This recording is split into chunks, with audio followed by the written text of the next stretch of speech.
Shout my nigga Gucci Wiz. For real. I know I'm shit. For real, nigga. Shout my nigga Gucci Wiz.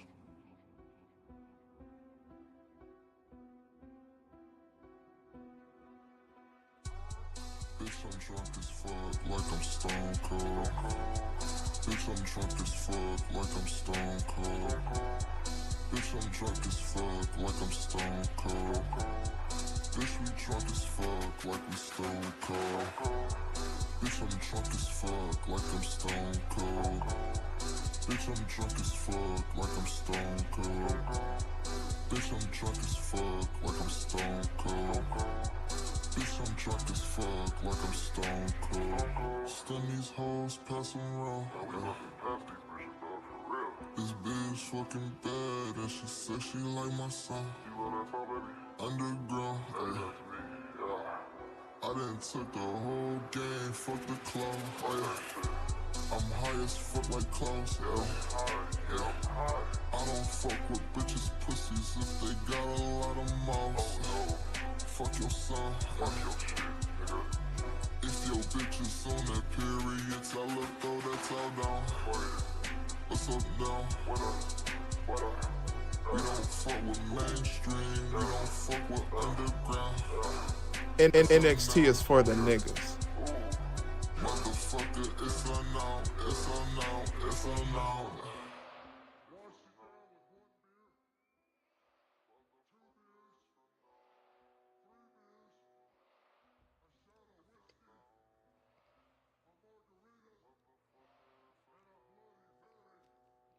Shout out to the AW Pack Sports, the Master Mars Militia, and the Day One Doggy Bones. Shout out to my dogs in the chat. K Breezy. Shout out to Jerome 23. Abin Gora. Mookie is goaded. Shout out to my dog Wade Sama. Shout out to Marcus Brown. King Mike's Wow. Official Man Eater. All of my dogs, all the AEW Pack Smokers. As y'all coming to the stream, hold on. My junk saying no data, huh?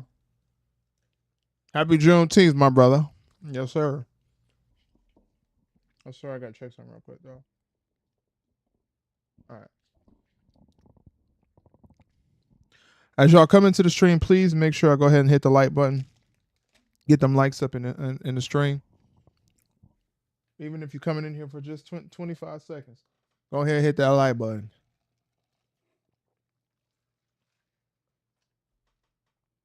I don't know where Marcus and them at. They late. That's what we supposed to say. We supposed to just say Happy Juneteenth, brother. Celebration. All right, let me go ahead and get Marcus on here. Let me see where his black stuff at.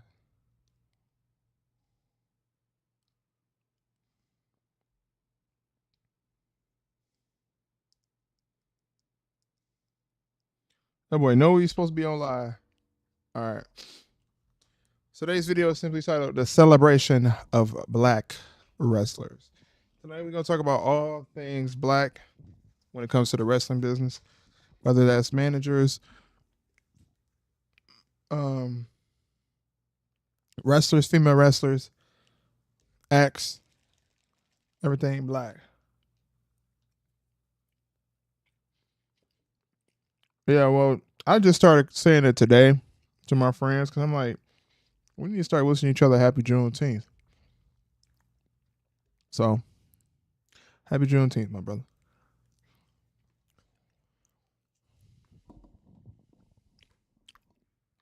Where is Marcus Brown at? Let me go ahead and get that boy on the stream.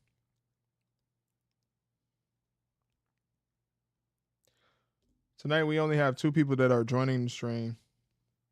It's gonna be Marcus Brown and Ruben.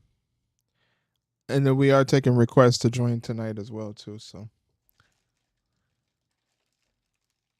just to let y'all know. We're gonna get the stream started. I'm just waiting for Marcus to get on over here. K Breezy is not here yet, so. Oh my God. Hold on. Sorry about that, y'all. I guess I should go ahead and share the stream. Copy it.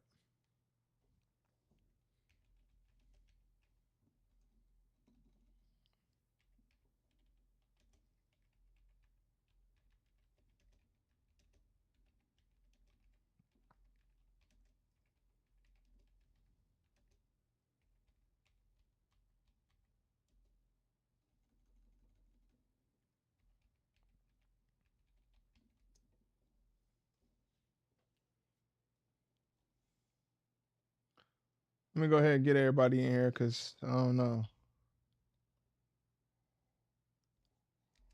Folks and them don't be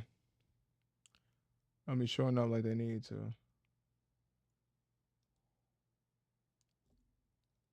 I gotta pull everybody in tonight. Give me 1 second, y'all. I got stuff about Caitlin Clark coming up. Yeah. Now give me 1 second. Go ahead and get them dogs in here.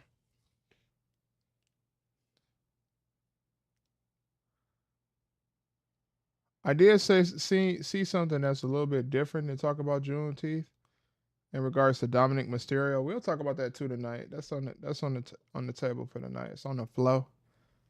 It's on the flow for the Nizite. Go ahead and get these links put out to people. And send these links to Evan Gordon. Nigga ain't show up. Put that shit in for Paul. Happy Juneteenth, Paul. Okay, Breezy should be here in a moment. Marcus Brown should be here in a moment. I don't know where his black self at.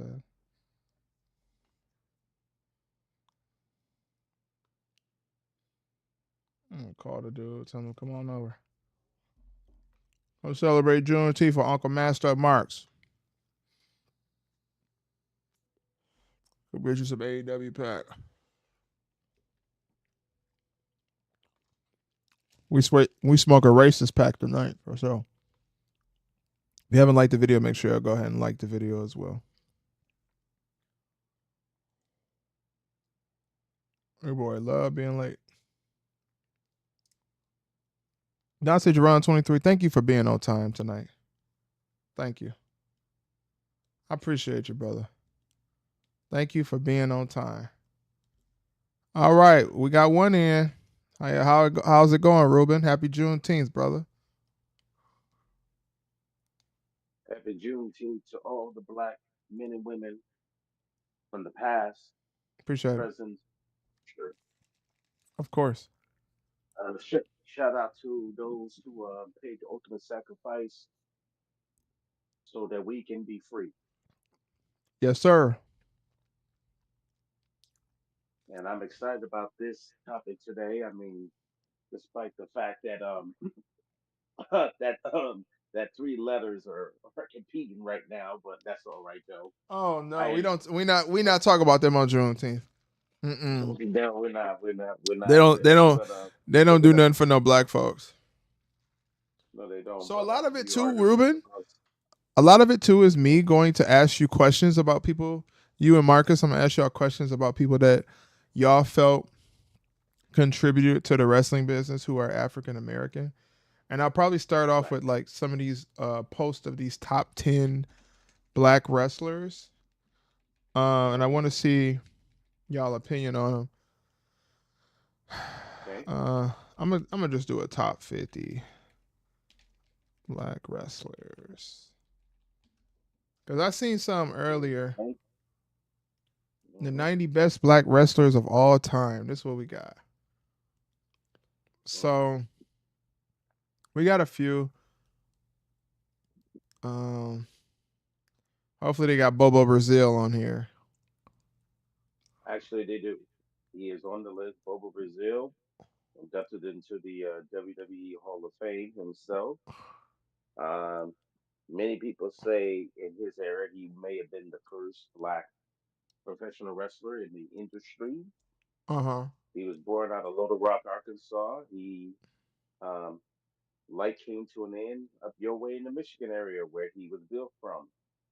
Yep. He was Yep. on Yep. Bobo Brazil, Houston Harris. He went by that title there.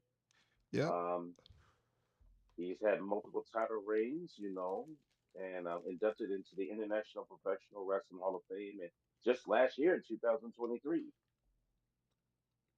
But was inducted into the WWE Hall of Fame in 1994. Yeah, I found out about Bobo Brazil because one of my uncles who passed away a few years ago, a couple years ago. I remember being a kid and I would watch SmackDown and stuff like that. and he would say like, Hmm. "These wrestlers are good, but you didn't get a chance to see Bobo Brazil." And I'm like, "Dang, Yeah, that's crazy." definitely. I didn't get a Yeah. chance to see him, but I've heard the stories and I've seen a lot of his accomplishments, especially with him breaking down racial barriers in the sport, like in the 50s and 60s when it was a very um, bad time for African Mm. Americans. And I mean, like I even seen something that Yeah. he wrestled against Killer Kowalski and Buddy Rogers. Hmm. You know, Hmm. so what I will say He is, had his fair share. what Definitely, I he had his was, fair share wrestling some of the greats of mm-hmm, all time. Though he did have mm-hmm, his fair share. He wrestled all over the place, including NWA, which is later on be known as WCW, mm-hmm, Japan Wrestling Association, which the New Jacks know today as New Japan Pro. yep, So he definitely had spread his wings all over the world, though. Um, but just 100%. like most of the wrestlers who wrestled back in the 40s, 50s, and 60s, who were people of color, they got massive love from overseas where they got more credibility. The same thing with musicians and actors and performers, in the entertainment industry. Mm-hmm, They didn't get a lot of love in the US. But when they went overseas, like when they went over to like Canada or went to Mexico or down under to Australia or the Pacific Islands or the Caribbean or to Europe and even to the motherland of Africa, they got mad love. Even Asia got mad love for their great performances, their talent, and of also course. their je ne sais quoi color ability. Yes. Mm-hmm, mm-hmm. Let's see. Let's try to figure out where Marcus Brown at. I'm gonna go ahead as we get started. There's a few talents that I want to talk about just on this Oh, yeah, list. let's go ahead. Now, some of these people on this list, I don't necessarily wait. Is Rikishi? Did he have a baby with a black woman? Is his wife black? Yeah, hey, but we all know that certain gentleman by the name of, I think you might have heard of him, Rocky Johnson. Uh huh. He integrated with a Pacific Island woman to give us this guy. I forgot his name. His name escapes me.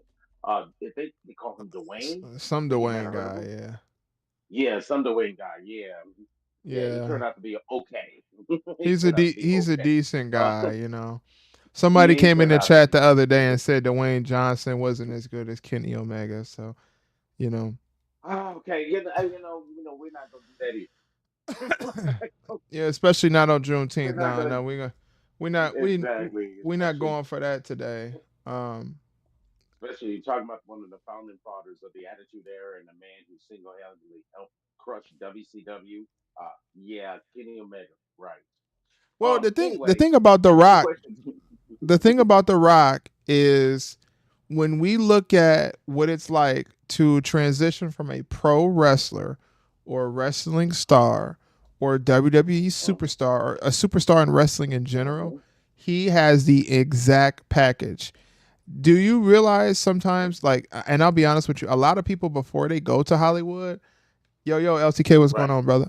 They go through The Rock because The Rock is the Mhm, ticket to Hollywood from wrestling because he's the mhm, first. I mean, and I know Hulk Hogan did it, but Hulk Hogan didn't do it in the way that The Rock did. The Rock, that's why when I made a video about when I made a video about the most successful wrestler of all time and I gave it to The Rock, the reason I gave it to The Rock mhm, is The Rock surpassed wrestling. And he still has the ability to be the face of say for instance if they have a football league through WWE or be a board member, have a chair. Like he surpassed mhm. pretty much everybody else. You know what I'm saying? There hasn't been a guy that has that much movement in the wrestling business and in Hollywood as The Rock. You know, he's Exactly. He transcends all boundaries and he transcends generations. He transcends racial barriers because he's not only loved by his community, but he's loved by everybody. every single That is the body, thing about it. every Exactly. single And that's the thing person. about Hmm. it. If you go back, I mean, people think this is something new to bring in a guy that looks like Dwayne or Dave Bautista or John Cena or Hulk Hogan. Uh-huh. cross over to Hollywood. They think this has happened before. No, it has happened before. You can go back to the endless of time when they used to have football players do guest spots on TV shows like I Love Like Jim Lucy, Brown, Jim like Brown, Jim Brown, Jim right? Brown, Jim Brown, Yeah, Jim bro. Brown. Look at him. That brother right there is the goat of running backs in the NFL. Even though A hundred MVS percent. has the wrestler, he is the goat of running backs. And look at how he transcends over across boundaries with 12 rifles, with 100 rifles. That's the name of the film, 100 rifles. He crossed over and became a major big star, not only in black exploitation films, but in a mainstream film where he was Mm-hmm. co-starring opposite Burt Reynolds, and he had a sex scene with a light-skinned woman, which Mm. was prohibited at that time. Mm. The very vivacious Raquel Welch. Rest in peace, Jim Brown. You know the most that I had seen of Jim Brown, like the first time I had seen Jim Brown, because you know I'm super young and I hadn't had a lot of experience that I have now, was I seen Jim Brown on the Fresh Prince of Bel Air. Exactly. Exactly. He crossed, like I said, what it is this. If I'm a wrestling promoter Uh or huh. I am an owner of a sports team and Mm-hmm. I could take you, who's 6'2", 230, and I can go over and I can walk you over to a movie studio and they look at you go, I got this action movie I want to put him in, like a Carl Weathers. Carl Weathers used to play NFL football with the Raiders. A lot Mm-hmm. of people Yep. didn't know that. Yeah, he did. So when we talk about Jim Brown and Carl Weathers, that leads me to the segue of talking about a black tag team. No, I'm not talking about Harlem Heat. I'm talking about Doom, Hmm. Hacksaw Butch Reed, and Ron Simmons, two men who were the I'm talking about the meanest sons of bitches in NWA Mid South throughout the southern regions of the territories. They dominated the tag team division. They, before New Day, and the Usos had the longest tag team title reign in history for 281 days when they Mm-hmm. beat the Steiner brothers for the WCW tag team titles, which led both men to be inducted into the WWE Hall of Fame years ago, and also, according to WWE, Ron Simmons becoming the first black man to ever hold the heavyweight championship for the world. Although, if you look deep into the history of all these black men and women we're going to talk about, that's not necessarily true. Mm. That's somebody I do want to talk about. Booker T. Booker T. Do you feel like Booker T gets the credit that he truly deserves for what he has done in the wrestling business or what he came from and what he grew to? Because a lot of tag teams, African Americans, rather, without him and his brother, they walked for a lot of people to run. To be honest with you, even though we don't have a lot of black tag teams in current wrestling right now, Mhm, we don't have a mhm, lot of them. We have some, but we don't have a lot. mhm. And the sad Uh, part about it, even though some don't even look like they really want to smoke either. So we will give them their love and respect because they are brothers. We will give of them their love course, and respect.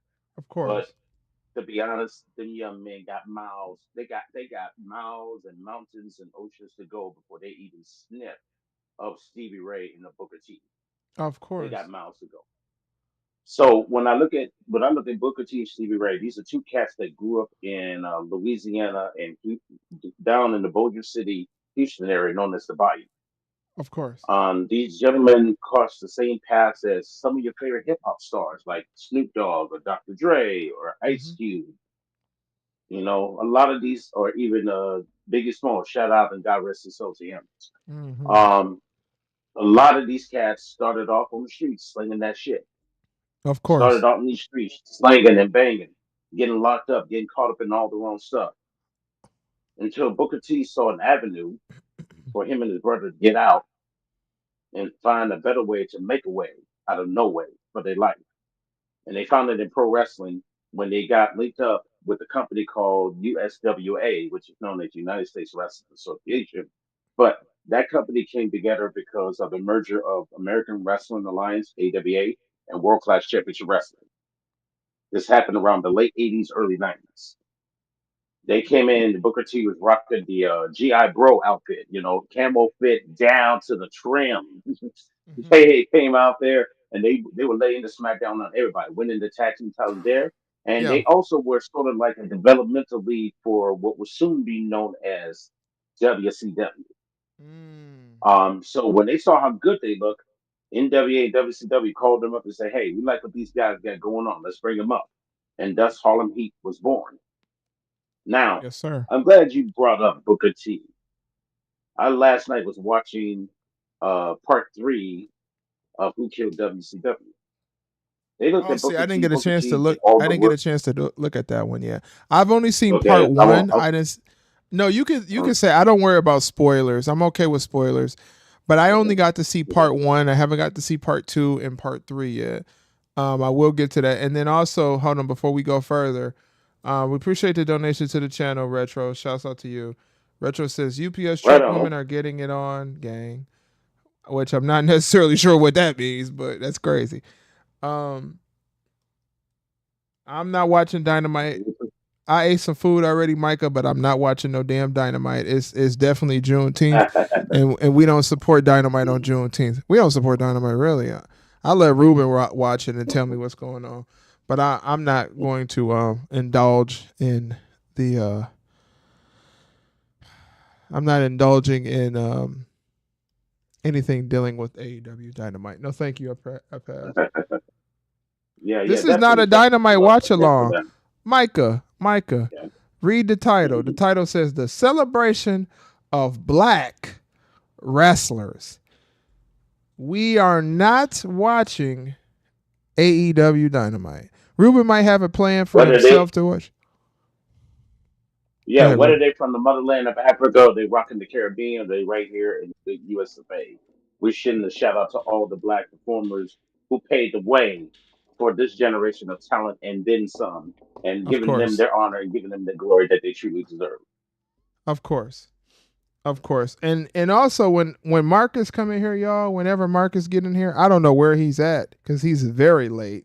He's over 20 minutes late to the stream. I'm not sure if he got Oh, caught up oh, with. you didn't, oh, you didn't, oh, oh, you didn't know what happened? He had hit me up. He told me what happened though. I forgot to tell you. Dang. Um, Zoe Starks was not happy with the stuff that he said. So he and Dominic thinking about bailing out of town before her and Rhea Ripley get together, and it ain't gonna be good, dog. It ain't gonna be Well, what I will say about Dominic is good. I seen something the other day, um, and it was saying that Dominic Mysterio will be the person who wins Money in the Bank, and we're gonna get a whole storyline. Listen, and we're gonna get a whole storyline of like Rhea and Oh, not Rhea, excuse me, like Edge and Lita. That's what they said. How many likes for you Dynamite had next you. week? I don't know how many likes we got to get. We it that's gonna take a lot of likes and a lot of chat donations for me to even think about Dynamite. If I'm being honest. If you want me to stop watching World Wrestling Entertainment, I think you just did. If that happens, I'm not watching them. If that happens, Dominic Mysterio, him winning the North American title, that was about the peak of his career. So, no, let's get back on topic. Let's get back on. I'm not doing this. I'm not entertaining that idea. No, no, sorry. So anyway, Booker T. Um, when they did the special Who Killed WCW, they did part three, and Booker T was asked with a straight face by a wrestling insider, Uh-huh. "Why you think you had not been pushed and given a world title? You've been here for so many years." And he flat out said, "Because I'm black." Let's keep it real. You look at WCW back in the days, and you look at pro wrestling in general. Yeah, it's currently still going on. Anywhere on a scale, yeah, on a scale of 1 to 10, 10 being the highest, you could say 8 out of 10 of the performers and the top money guys and the top champions don't look like me and you. And they Of damn sure course. don't look like Andrade Elio. They don't look like Shinsuke Nakamura. They definitely don't look like the Usos. Of They course. look like Hogan, John Cena, and Austin. Yeah, we can't even put Batista in there. Batista on he's on the minority side of things. Yeah, he mixed up Filipino there. We give him some love too. Yeah. Yeah, Filipinos But get the some love. point is that But the point is that the top guys in all of wrestling, and that even was a problem for Bobo Brazil for him dealing with his issue, including Ernie Lane, who Mm. both are in the WWE Hall of Fame. God rest their soul.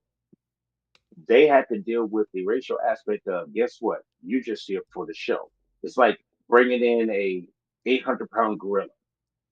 Mm. They're gonna be in awe to see you, but you ain't the main attraction. The main attraction is that white guy who has the belt around.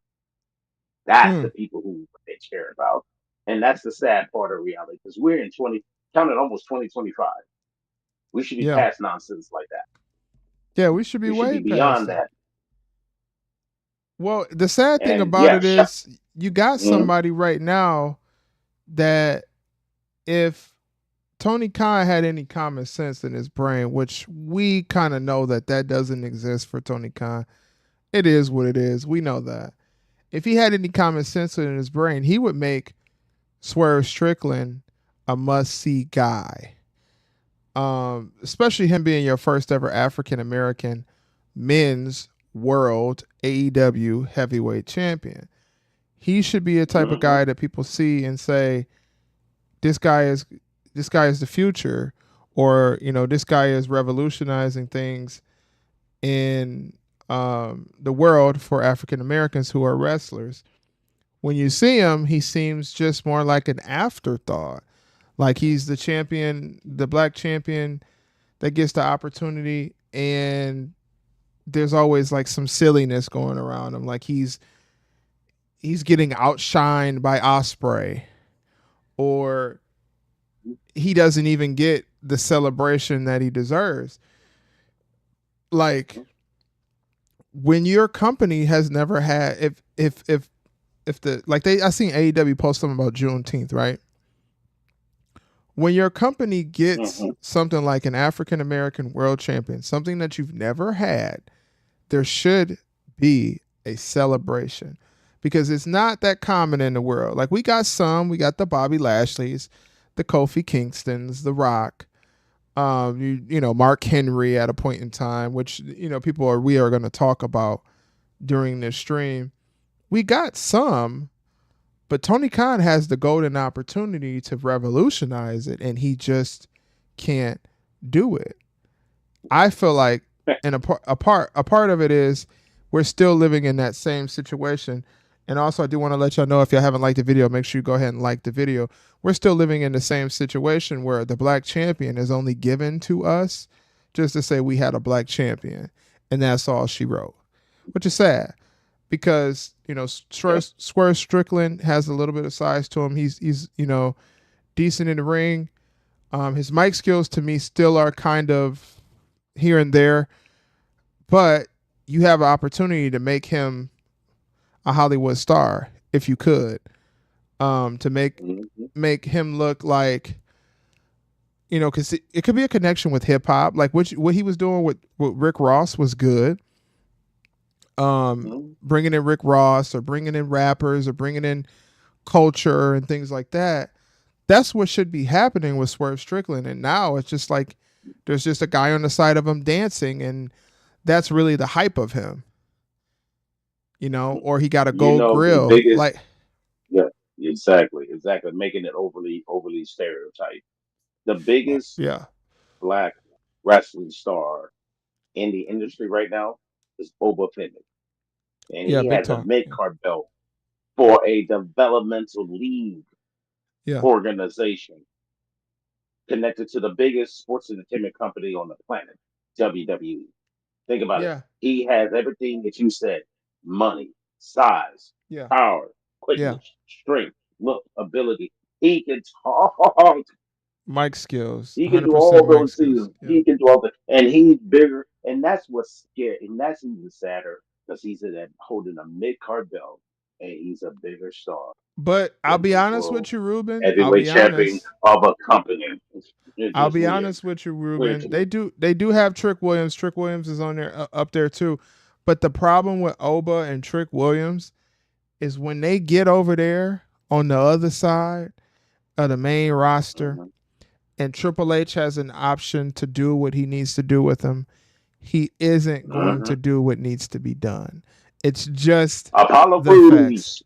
Look at Apollo Crews. Apollo Crews. Look at Bobby Lashley. Look at Montez Ford. Cedric Look Cedric Cedric Alexander right now. look at Shelton Mhm. Benjamin. These guys are still getting wasted. And I don't know what it is in the wrestling community. Maybe we just need to go ahead and build an all black wrestling company, and maybe now then they'll get some love. But I mean, let's like what's the guy JTG who used to Mhm. be in Crime Time? You can't tell me that Mhm. dude don't look like straight money. Ain't got charisma, ain't got character, ain't got everything that you need. You can't tell me he's not on that level. You can't tell me that. Why is he He's a not former there? NWA. Yeah, he's a former NWA television and North American champion. He won those belts in that company, NWA. He What was are they just reduced doing? You to know what I'm saying? not Like even that. win.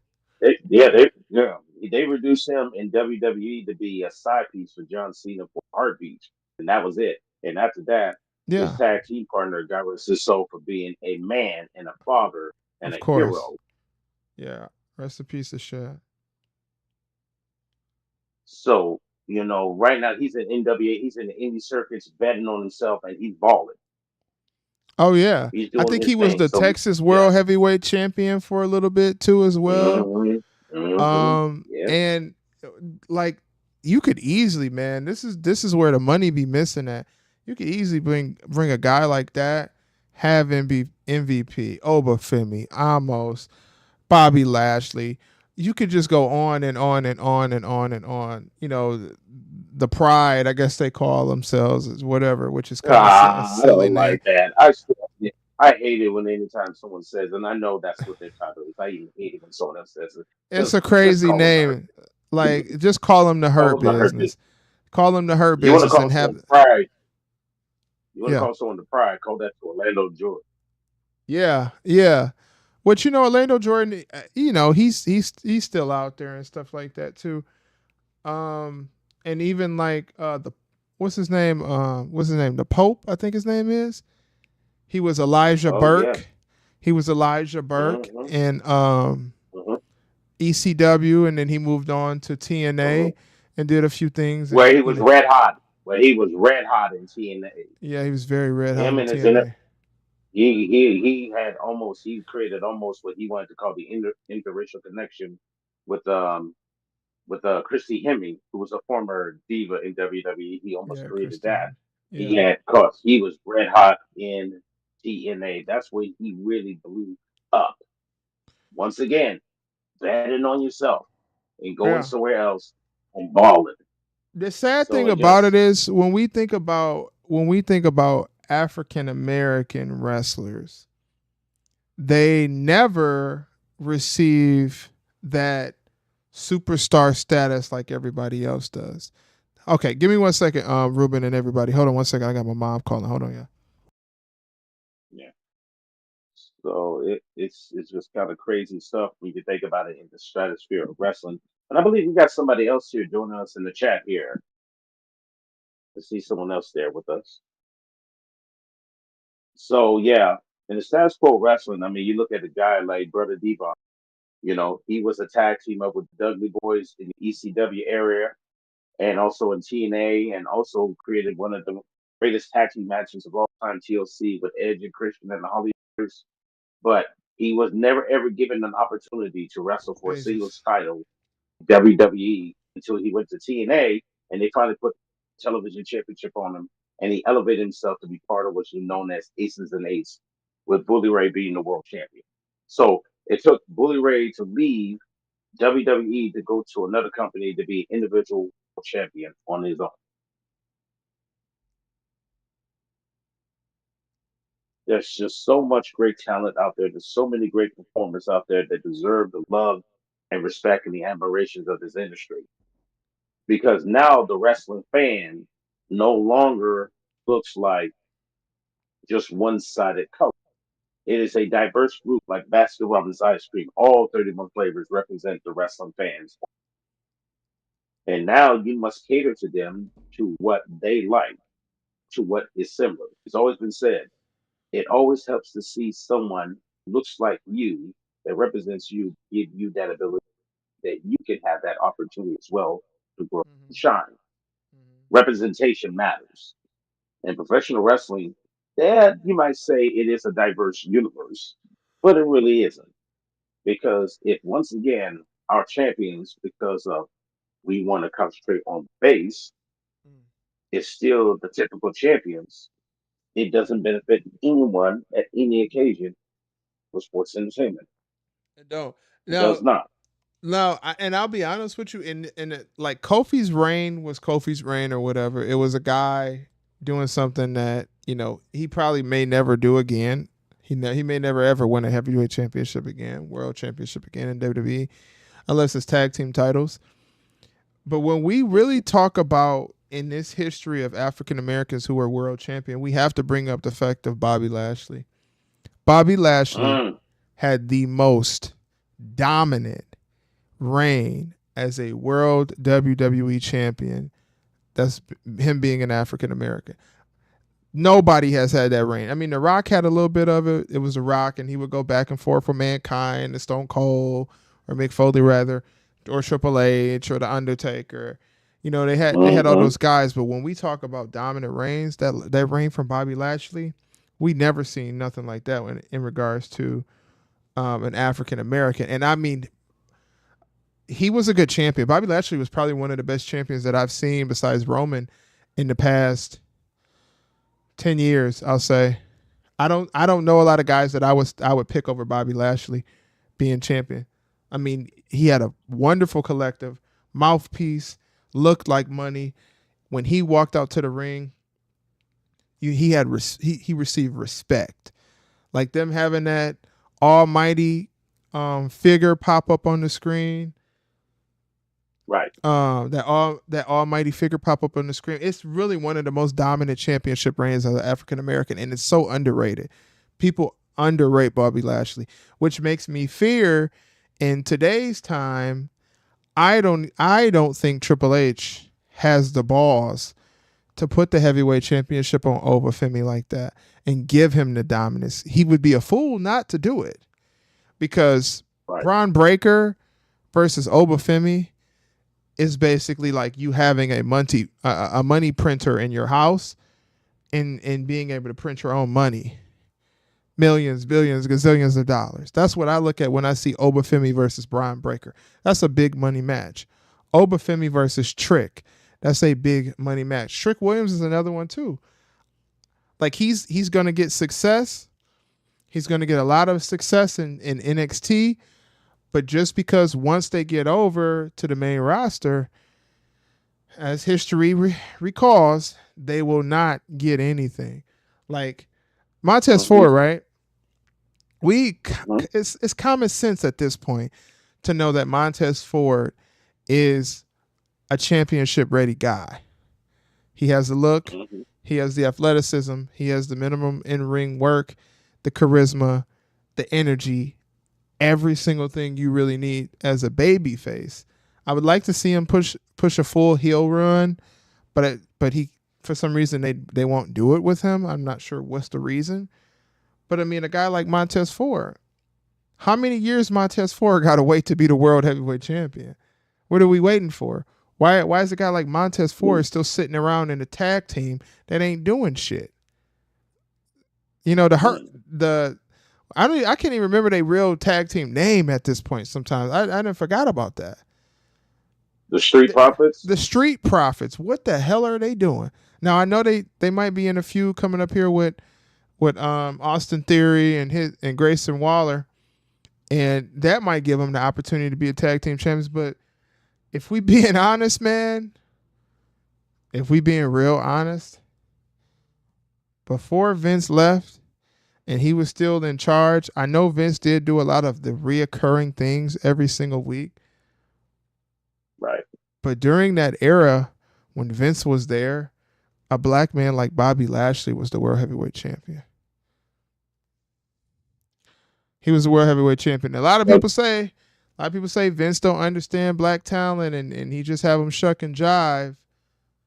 But compared to right now and compared to Tony Khan, how the black man is displayed on TV, they're not displayed that great. Only time you see right now a black African American wrestler get the respect and the treatment that they deserve is in NXT.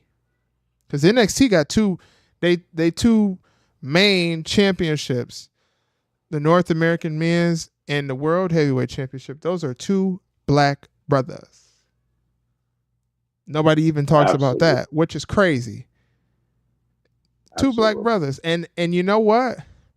If we look at the history, I mean, Carmelo was one. I think Carmelo was the first African American NXT champion, world champion, heavyweight champion. I think. I believe you're right. I believe you might be correct. Yes, you Because are. everybody Yes, you else, might it be was right. what? Seth Rollins, Neville, known as Pac, Karrion Kross, Gargano, Tommaso Ciampa, Shinsuke, Kevin Owens, hold on, Sami Zayn, Finn Balor, Seth Rollins, Dolph Ziggler. Like, I'm naming names and I still haven't named one African American person. The only two people who were the world heavyweight champion out of African American people were Carmelo Hayes and Trick Williams. Guess who was in charge before HBK got there? I believe his Triple name H. is Paul Levesque. Paul Levesque. That's the name. Oh, Paul Big E. Big E was the first. Yeah, Big E. He was the only one. Levesque. But I don't think Triple H was fully in charge of that development portion during that time. Wasn't Dusty in charge before Triple H was in charge? Dusty was the guy in there. But see, here's the thing: there's very few people, and we're not gonna sit here and say that all white people this and all that. That'd be ludicrous and that'd be fucking stupid. Of course. A guy like Dusty Rhodes, new talent. Dusty Rhodes was one of those kind of people. He would never show the love Roman Reigns. He never Yeah. would have done that. He never would have sat down and talked to a little boy and told him that he was going to be somebody like his pappy was. I believe his name is The Rock. Right. I don't believe Dusty Rhodes would have ever talked smack about anyone. He saw Harlem Heat. He saw the money that was behind Stevie Ray and Booker T. He also saw the money behind Coco Beware, Chico Scorpio. He also saw the money behind Mr. Hughes. He also saw the money behind Tony Atlas, who Bobby Lashley, because they were built the same way. He also saw the money behind Chief Wahoo Madani, who was one of the first few Native Americans to win the AWA World Championship. He was also one of the few men that also was great fans and almost brothers with one Junkyard Dog. Mm-hmm. He even saw Ron Simmons win the heavyweight championship when he beat Vader, the title. He even also befriended Hacksaw Butch Reed. So let's not play that game. Let's Yeah. not play that. We know Yeah. what time it is. We Yeah. know that there are those out there who look like us who don't want to see us succeed, and there's people out there that don't look like us that want to see us succeed. Yeah. We're not Yeah. stupid. We Yeah. understand the game to play. Justin Rhodes was one of the many people in this industry that pushed for that. Think about it. Even Cody Rhodes, as much as we say about him, he is the undisputed heavyweight champ. Got to give that young man his credit. He know about the family barbecue. He ain't got it twisted. Yeah, Ruben, I ain't gonna lie to you. I don't know if Cody Rhodes ain't invited to my family barbecue. I don't want him. Oh, he's been invited to the family barbecue. Yeah, he can. Yeah, he's there. Yeah, he's there. He's there right now. You know what time it is. He's there right now. You know, I ain't gonna lie to you, man. If he showed up to my family barbecue with the potato salad and the raisins, he gonna end up getting the boot out of there. But my whole thing He is might too, know about the like, yellow. He might know about the yellow. He he might know about might, the yellow and the white. So you might watch out. he might know about putting a little mustard in See? that potato salad and getting it right, Yeah, I'm getting trying it to good. tell you. Trying to tell Listen, you. he might, You might want but to check it out. sometimes I wonder. I wonder if that macaroni and cheese. If he bring the macaroni and cheese to the event, if it's Kraft or Shell, or if it's baked. Mhm. Because if it's Kraft and Shell, we gonna throw that shit in the trash. It's going straight to the garbage. We want the bake. We want the baked macaroni and cheese with a little bit of chicken in it, or some turkey meat in it. Let me stop giving out my little recipes and stuff of how I make macaroni and Yeah, cheese. Cause yeah, yeah. But yeah, as I mentioned before, a guy like I said, Booker T. To get back on the topic there, a guy yeah, like of Booker course. T. started collecting his championships when WCW was coming near toward the end. Yeah, And a lot of people was like, wow, man, all of a sudden now you're getting all this love and this admiration. Same hmm thing with your brother Stevie Ray. I'm starting to get all this love now. Why now? Well, yeah. well, we had a fire sale and pretty much we just said everything must go. So, and then he finally went over to WWE where he finally really, really blew up. But a lot of people would say King Booker, out of all his characters, may be his most fantastic, especially when he was with the main event Mafia. Mm. When he was like, "You want some champagne to be my friend?" Some people say that may be his best performance Well, that's the ever time when at they the really let him shine the most. Like they gave him. Listen, I'm gonna tell you something right now. The King Booker character, even though it was sometimes silly and gimmicky and all of these things, Booker T right. took the King Booker character and made money Hmm. out of that. He made a he made his legacy. I mean, he's a guy who wears many hats, of course. He has many hats. Right.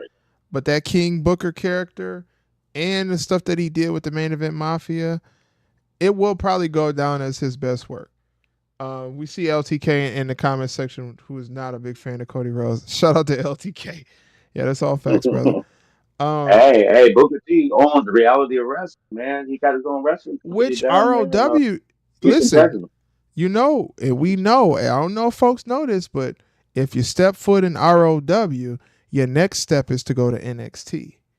That's how it works. And after ROW, that, mm-hmm, main roster. go to the main roster. Yeah. Yeah, Mhm. ROW right now is honestly out of all of those companies that are lower end, Mhm. they are having all of the young talent come through there, grow, develop. I think that's how they give people the pre WWE way, because there is a, and we do have an ad coming up, y'all, just to let y'all know. There is a way that WWE wrestlers wrestle that is preferred Mhm. within the WWE machine. And I think in Oh most God. cases, what him and Charmel is doing is they're preparing them for NXT. So he'll bring a talent to Right. ROW, get them prepared for NXT, then send them over. That's why like a guy like Zilla Fatu, right? Mhm. A guy that Yeah. could come in right now and outshine Solo, if I'm being honest, because Zilla Fatu got the swag of the youth, that hoodness of the youth, a Texas boy, you know what I'm saying? And that's Umaga's son. And honestly, I look at him as the future of this business, Zilla Fatu. I know he got some hot boy stuff on him as well. He got a couple. I think he has some situations on him. But that comes. Booker T has some stuff on him. He's got a story where he came from what he was on before wrestling and moved forward in life. So you got a guy like Zilla Fatu over there. Jacob was over there for a little bit.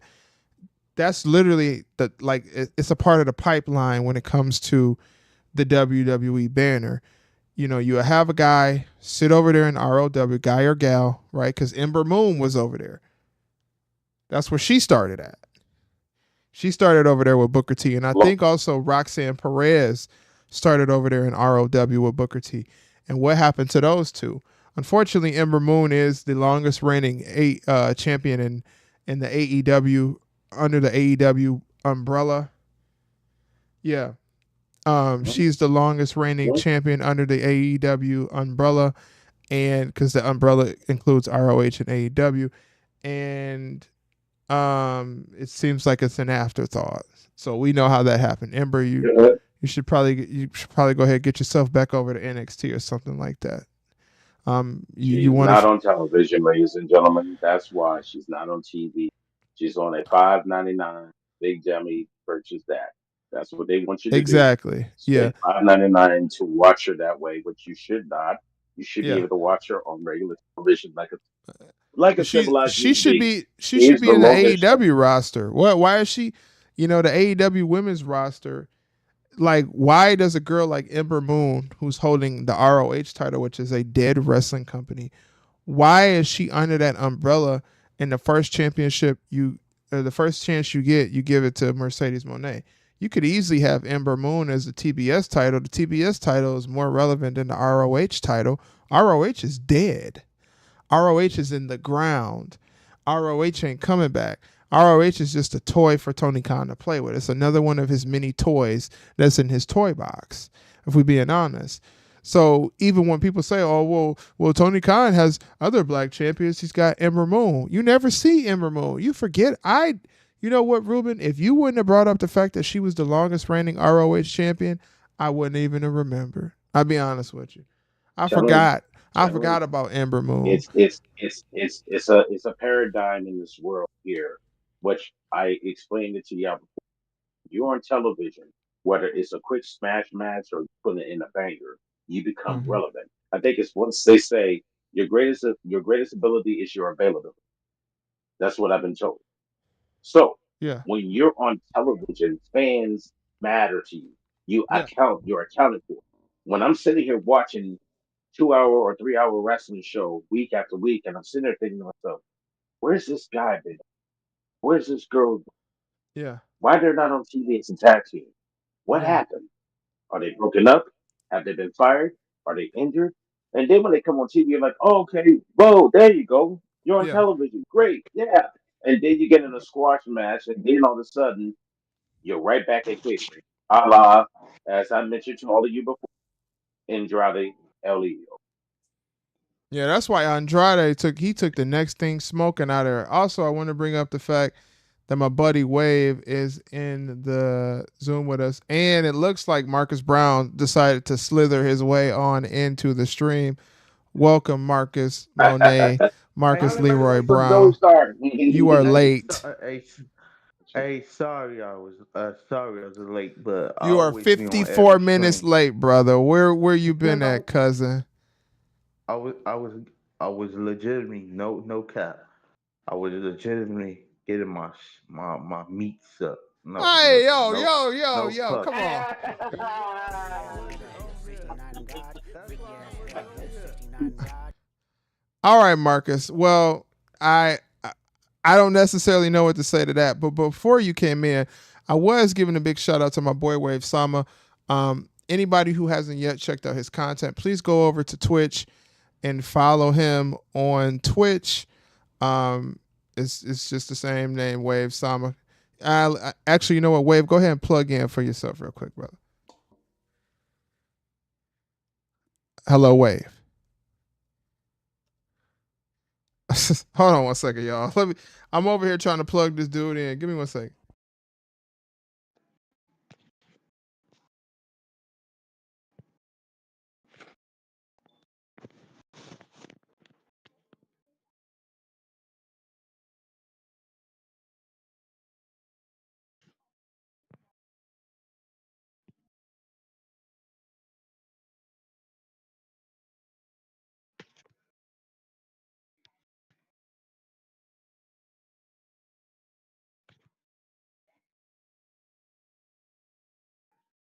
All right, he'll plug in for himself when he get a chance. So Marcus, I don't know if you've seen what's been going on. I know you was somewhere in Tallywacko liquor world, which is crazy. What Um, y'all what hey, let went me ask you a down? question, Marcus. If a girl came up to you and she was like, "Hey, Marcus, I want you to NUT in me," what you gonna say? Um, hey, hey, man. Hey, hey, hey, if she look like, uh, hey, if she look like, Zoe Stark. Yeah, you what? just gotta tell me what she gonna say, Mark. What you gonna say? She could Hey, I'm she going could look in. like a foot in the I'm face. going. Just what you gonna say? Oh no, that's different. That's different. That's different. Listen, it's some bops out there that be getting picked up and stuff out in Chicago. I know how Chicago is, brother. I know it's some It's some stuff. It's some stuff out there. Them girls get down on the flow. But yeah, because it took you so long, I do want to say, Freaky ass nigga, he a 69 God. Freaky ass nigga, he a Hey, 69 God. uh huh. I'm sorry I'm late. Yeah, Real you are sorry very I'm much so late. late, brother. That's You not. you you about What did I 50 minutes miss? late.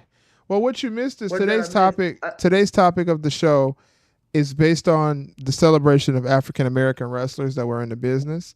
We were currently talking about Yeah. Booker T.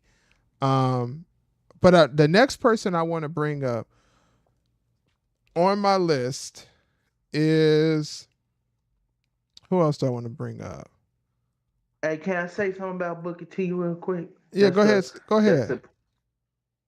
the well Booker T, he's one of the greatest black talents in wrestling because what he brought to the table. I can't never forget the Booker T from 2006 and stuff Mm-hmm. when he won King of the Ring and all the stuff he used to do with the crown and stuff. I think he was terrorizing Rey Mysterio. I think Yeah. he was messing with Bobby Lashley and stuff. Um, Yeah, yeah, King Booker I is like some how of his best work. even now, even when he's a commentator, he doing his thing and stuff. Yeah. I'm just going through a list of all of these people, and some of these people aren't. So, okay, we'll talk about Keith Lee, but let's talk about um Bearcat Can we Wright. talk about power? Can we talk about power hops? Power hops?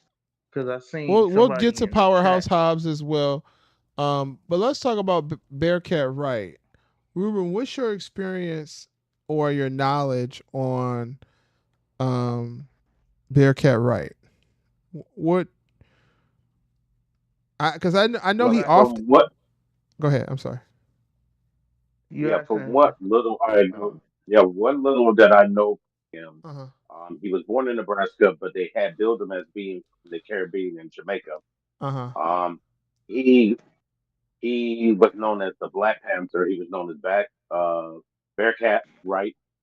Um, he wrestled in the time, obviously, as I mentioned, in the 50s and 60s, where there was racial disharmony throughout the country. But he was widely known as we like to call a babyface, Yeah. which for some of y'all out there who don't know what a babyface means that he was a good guy. He wasn't a heel, and a heel is a villain.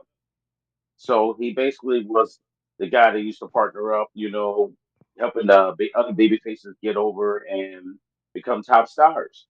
And he was also inducted into the WWE Hall of Fame back in 2017. And just like many other black champions throughout the era, throughout his time, he also won a World Heavyweight Championship, even if it was not in WWE. But that didn't get much notoriety as well because he was a two-time champion in Australia. Mm.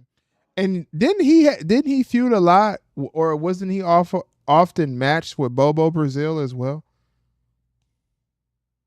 I mean, he battled the likes of like the Sheik, Jimmy Valentine, um, cats like that.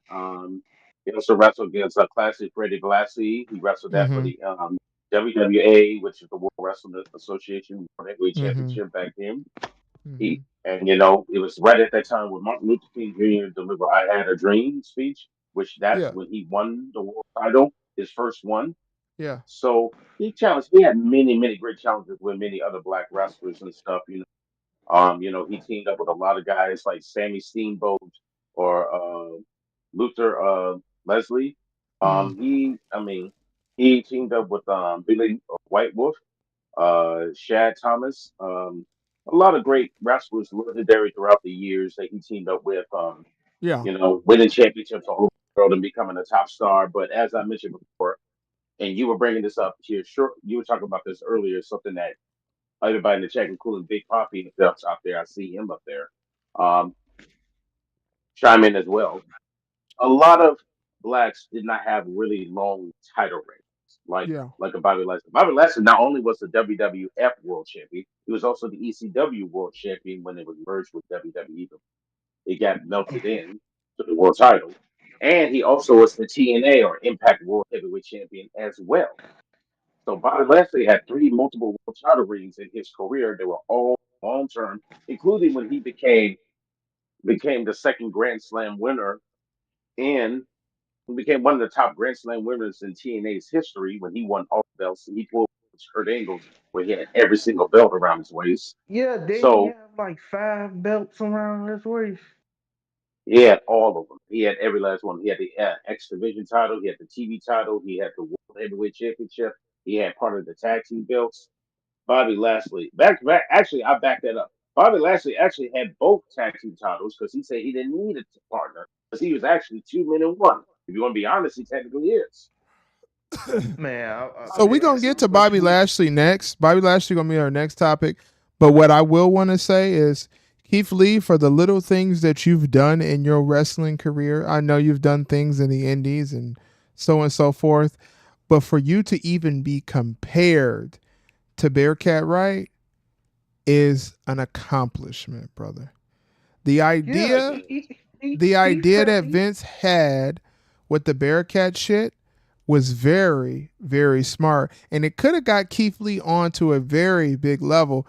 But of yeah, Keith course, Lee, COVID, he didn't want to get a COVID thing. Da, da, da, da, da. I get it. yeah, All of those things. Hold on, Marcus. Hold on. I know you want to chime in. I do want to okay. say, keep saying some things. But all those people out there also as well who got upset because Keith Lee was in this Bearcat character. Bearcat Wright was a legend. For Keith Lee to even have a career like Bearcat Wright, he should be honored. So any person that sat out there and said that it was a waste of time of him being called Bearcat, y'all don't know the history of African Americans in wrestling. That's actually an honor to receive something like that. It isn't a silly gimmick. It isn't a silly this or a silly that. That was honestly a thing of Vince saying, okay, I see it. We got a big, strong black dude.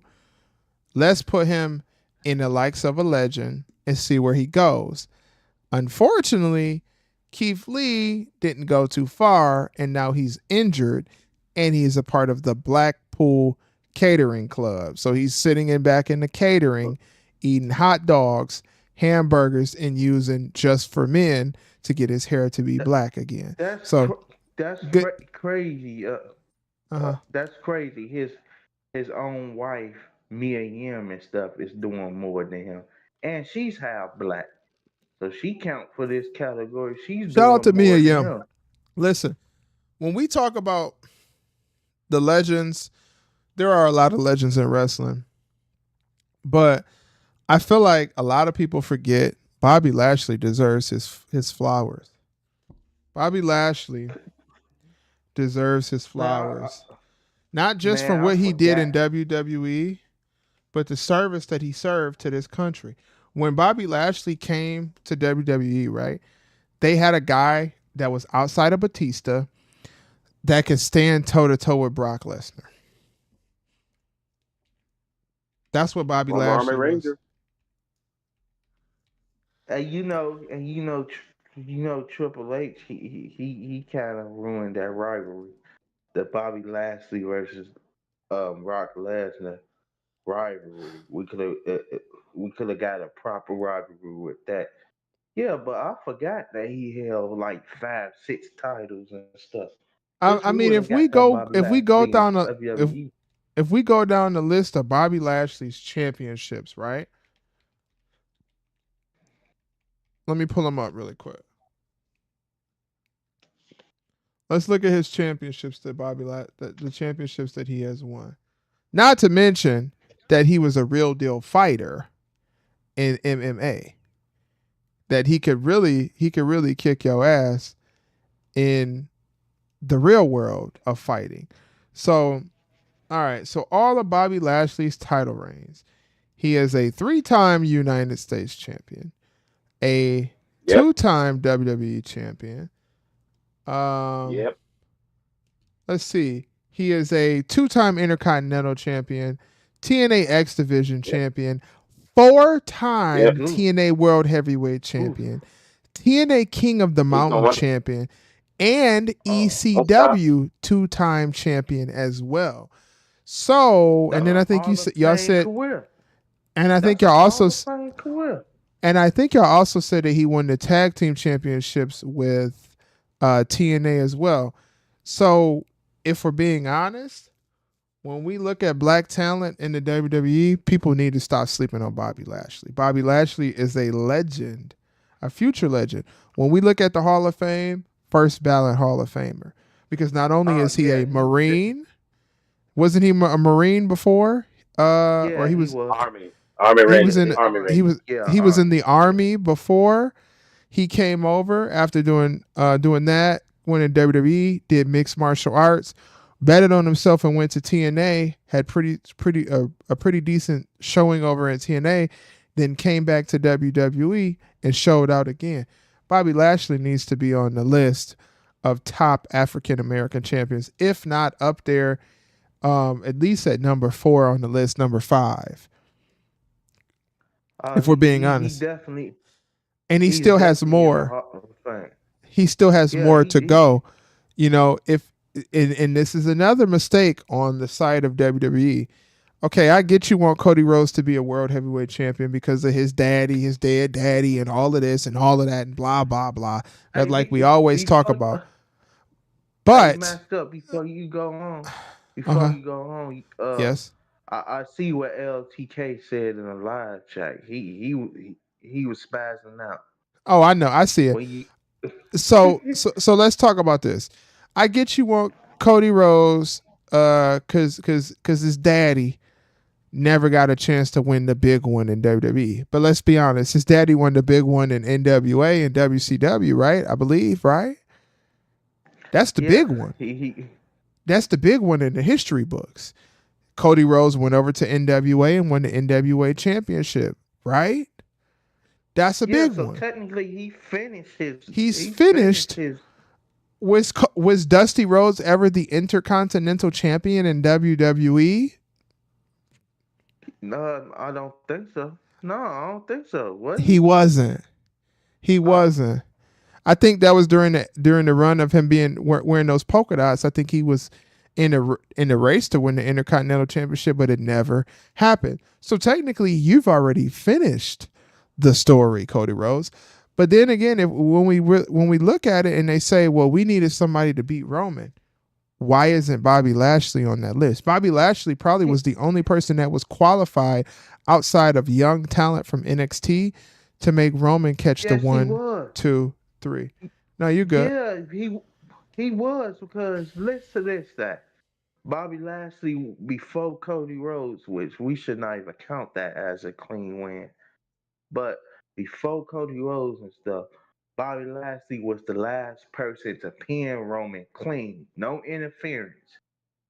Uh, and we talk about singles matches. We ain't talk about tag team matches. So, Bobby Lashley was the last person to pin Roman clean back in 2018. Plus, he never got his rematch for the WWE Championship. Did No, we forget no. this man? Did we forget this man got injured in the chamber match 2 years ago If we being as honest with WWE you, champion? what WWE did to Bobby Lashley is an absolute fucking crying shame, and they should be absolutely ashamed of themselves. Triple H, right? Dusty never won any championship in WWE or WWF. So and Cody did. He was a tag team champion and he was an intercontinental champion. He did. So basically, finishing the story is him winning any championship that his daddy never won. His daddy never was the world heavyweight champion. So why wouldn't you make his daddy the world heavyweight champion? His daddy was never the WWE champion. You don't necessarily have to give him that belt. They had a storyline right then and there. Excuse me. They had a storyline right then and there with Cody Rhodes versus Seth Rollins. They have a history. When Cody Rhodes came back for his first match, That's he went against big. Seth Rollins. Seth Rollins ended up winning the championship. Cody Rhodes should have been the person who take the championship off of Seth Rollins at WrestleMania. It's as simple as that. You don't lose anything. You don't risk anything. And if you need somebody to hang on to SmackDown and keep everything pumping while the bloodline takes some breather, you got the Hurt Business with Bobby Lashley. See, Bobby Lashley is disrespected. And I'm going to be honest with you. I hate to say this and be like this. Bobby Lashley is fucking disrespected. That man is a legend. That man has earned way more than what people give him credit for. And when WWE was at a time where they needed somebody to hold that championship because Roman was gone and all these folk was gone and everything was going and Brock Lesnar wasn't really there like that, they had Bobby Lashley ruling Monday Night Raw. It was a must-see show. With his challenge, when he was putting people in, doing the Hurt Lock, when he came down to the ring, the Hurt Business, MVP, he made being a champion look cool. And you know what they did with it? Once Triple H started getting a little bit of more power, he let it go. And this is what's going to have me it's going to cause me to say my next statement. Triple H don't know what to do. Paul Levesque don't know what to do with black talent. He just has them linger around. When Bianca Belair first came into WWE and Vince McMahon was in charge and calling the shots, but Triple H had a little bit of his hand in it, Bianca Belair was treated like a bag of money. Now, she's treated okay, but she's still in that lingering spot where she's lingering around like she might win a little tag team championship here and there. And this is what confuses me about these wrestling fans who sit on here and lick and lap Triple H. It be even black folks. I be sitting there like, what the fuck? What are y'all talking about? Triple H ain't doing shit for black people in wrestling. He don't give a fuck. He don't give a damn about them black people in wrestling. The people he care about is them good old boys. Let's be honest. We got an ad coming up. Hopefully y'all come back with us. Look like we losing a few viewers from what I'm saying. I do apologize. This is my personal opinion on things. But if we being truthful, Triple H don't give a damn or know what to do with black wrestlers. Because the whole shit with Big E, he wasn't in charge when Big E won the NXT championship in NXT when he was the second champion. He wasn't in charge of that. And then once he got out of charge of that, that's when black people start winning. That's when Carmelo Hayes won, or Trick Williams won, or now you got Obafemi over there with the North American Championship. North American Championship. Even Velveteen Dream, even though he's in deep dog dookie water right now, still to this day in his career, even though he was found innocent, even though there was proven that he was innocent. And let me tell y'all something right now. I have nieces and nephews, and there are children that I care about. If a person is a pedophile, I will not support them.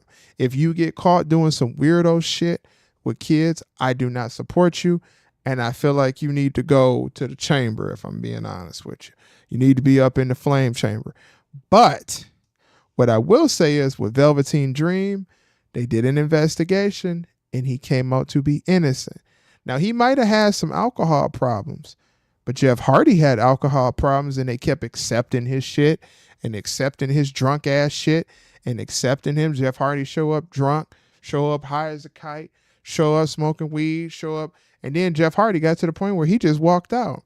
Why does a guy like Jeff Hardy, who has constantly it's been a reoccurring thing that Jeff Hardy needs help and he refuses to get it, why is he allowed to come back into the stratosphere of WWE easily? Because he will be back. Jeff will be back. Trust and believe that.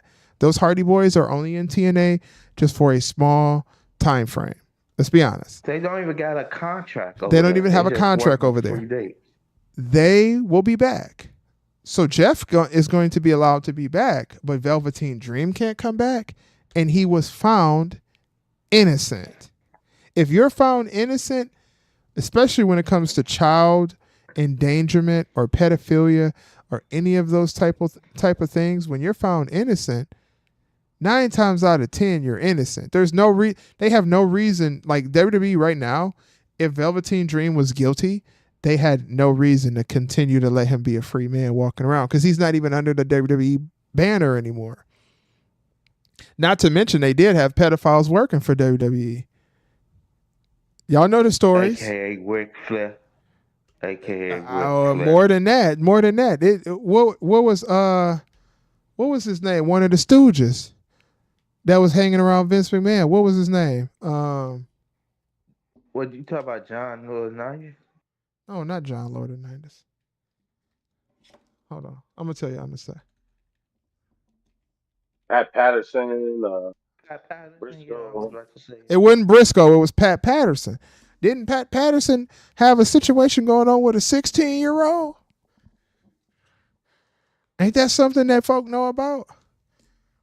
Pat Patterson Yeah, dealing with but he was 16-year-olds. allowed back in. I mean, like I said, there's a lot of stuff that goes for there, brother. But there's a lot of stuff. There's a lot of that. Look, there's a lot of things that could be said about certain people. You know, it could be something mental. They could have been abused as a child. It could have been drug abuse. It could be a lot of things. As long as you get the help you need to get you away from all that weird stuff, then get the help you need to get away from that weird stuff. But to constantly to keep doing it and thinking that it's okay, then there's going to be a problem.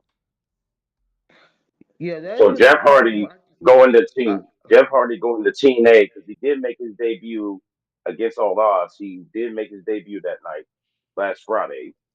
So the his best thing for return. Jeff Hardy to do is be with his brother, have his brother keep an eye on him, make sure that he's okay because that schedule works the best for him, and it puts him in good favor. And he needs to develop. Trust me, his days in WWE are over.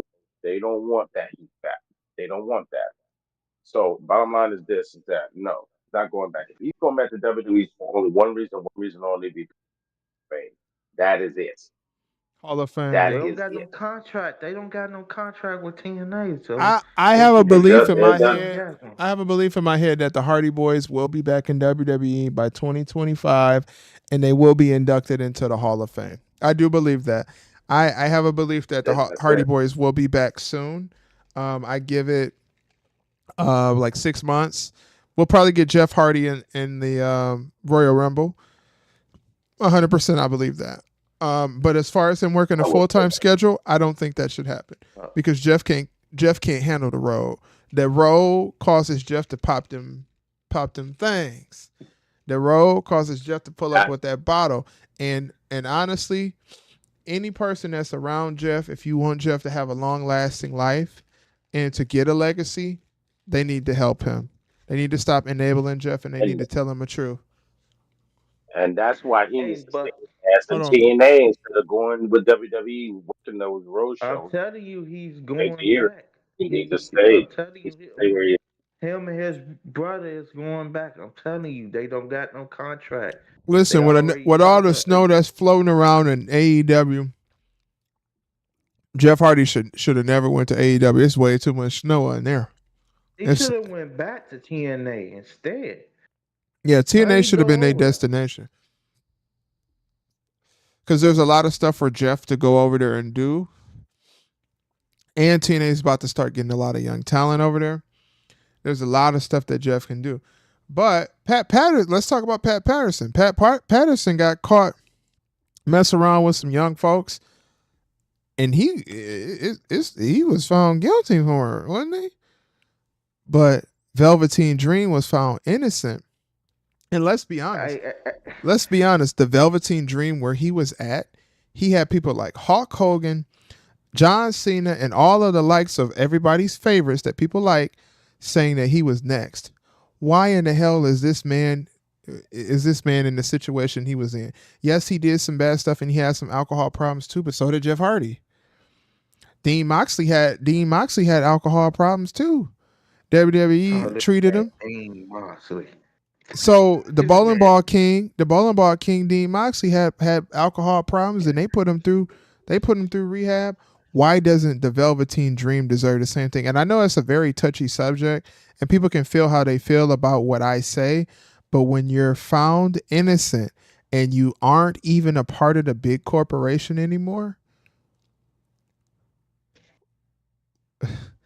if you were guilty, you're going to go to jail. Pedophilia is not something that people play about. They're not going to make it a secret and hide it, even though they did hide it for Pat Patterson at first. yeah, I think it's just a black person thing. They don't like black people because you also got this too. You got people talking trash about Jade Cargill because she did this little botch last weekend. Yeah, but Like they other can't do people that. They're not. They're not botched. allowed to. They're not allowed to talk junk about Jade Cargill because guess what? Jade Cargill is green, and I've been telling motherfuckers that she was green since the day she stepped in a WWE ring. She came from a wrestling promotion, not being that great of a wrestler, but having that Goldberg esque run. So now you want her to do all of these things, and she's still not ready for that yet. It's okay to say it. Jade Cargill isn't ready for the big lights just yet. The only way she becomes ready for the big lights if they would have made the smart decision and had her go over to NXT and she spent time.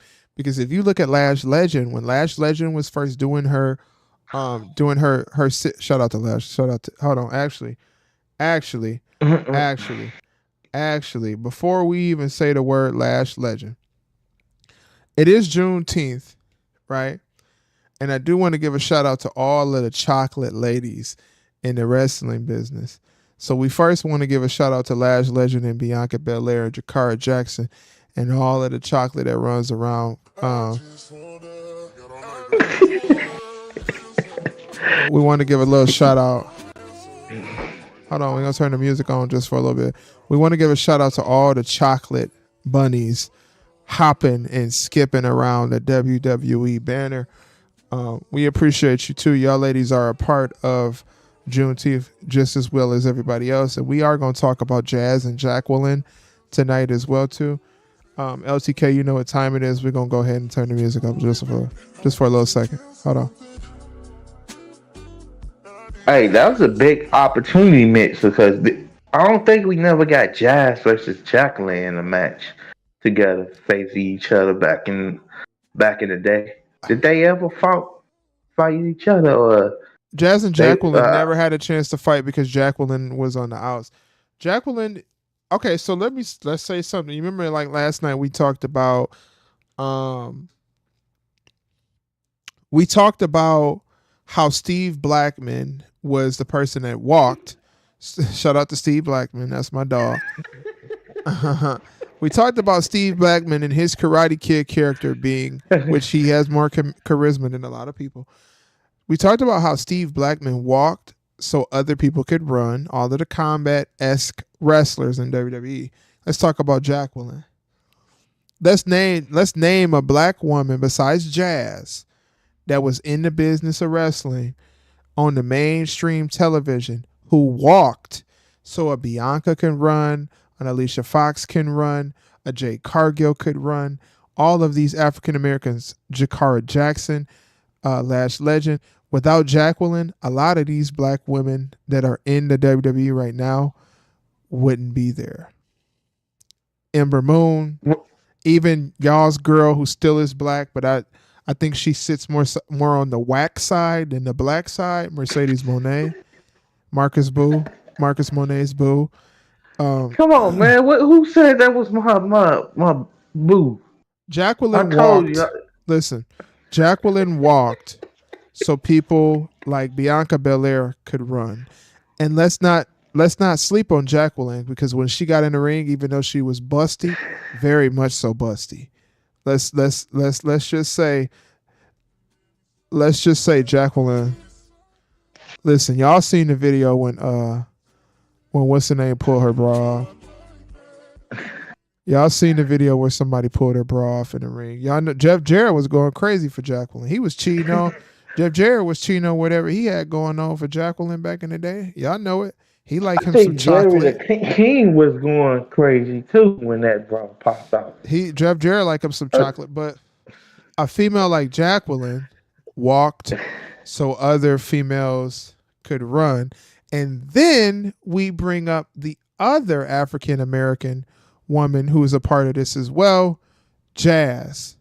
Jazz is another person that walked so a strong woman like Bianca Belair could run. Without Jazz and Jacqueline, these African American chocolate bunnies that you see dripping chocolate and just bunnying around the ring, just hop. Oh my God, Well, Bianca Belair. I actually have a little bit of history for y'all.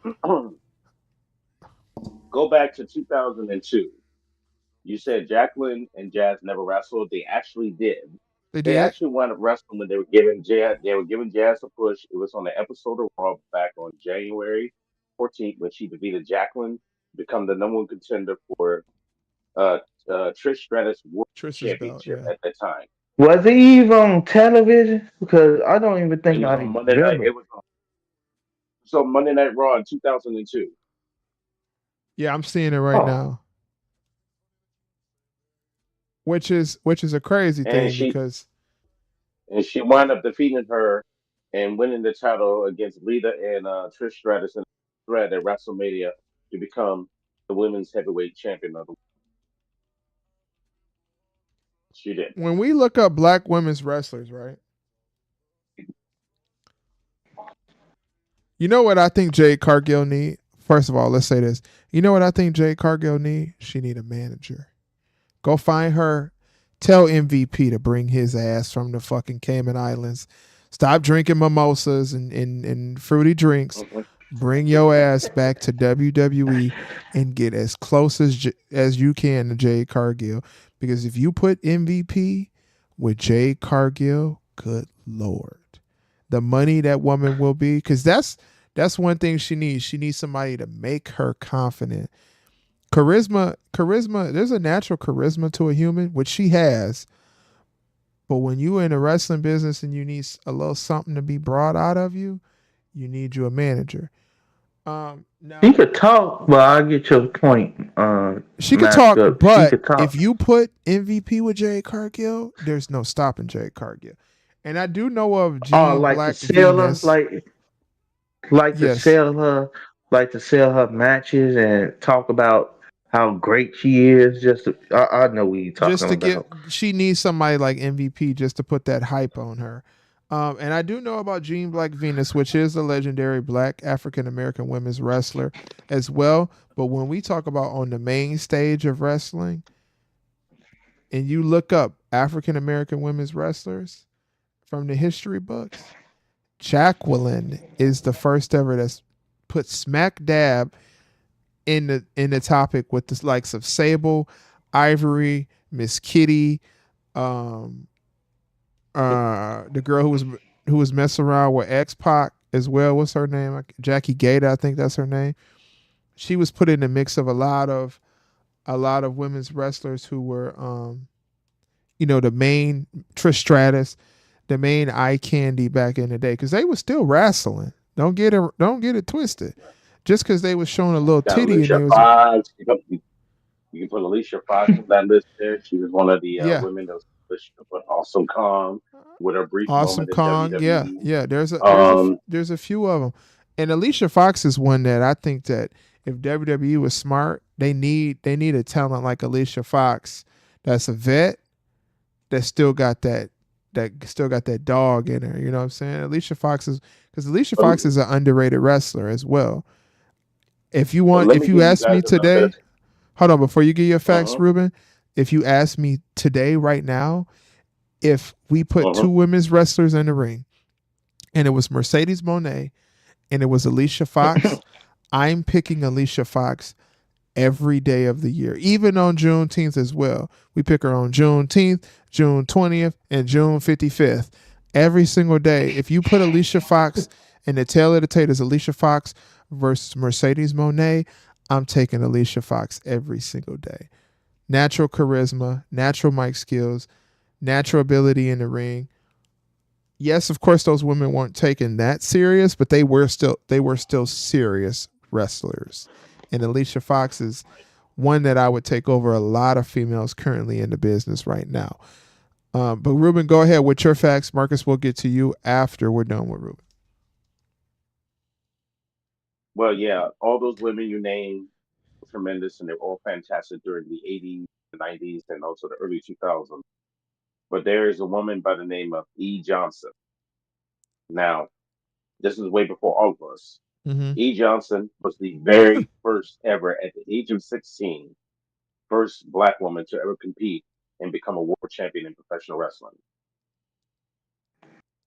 When was this?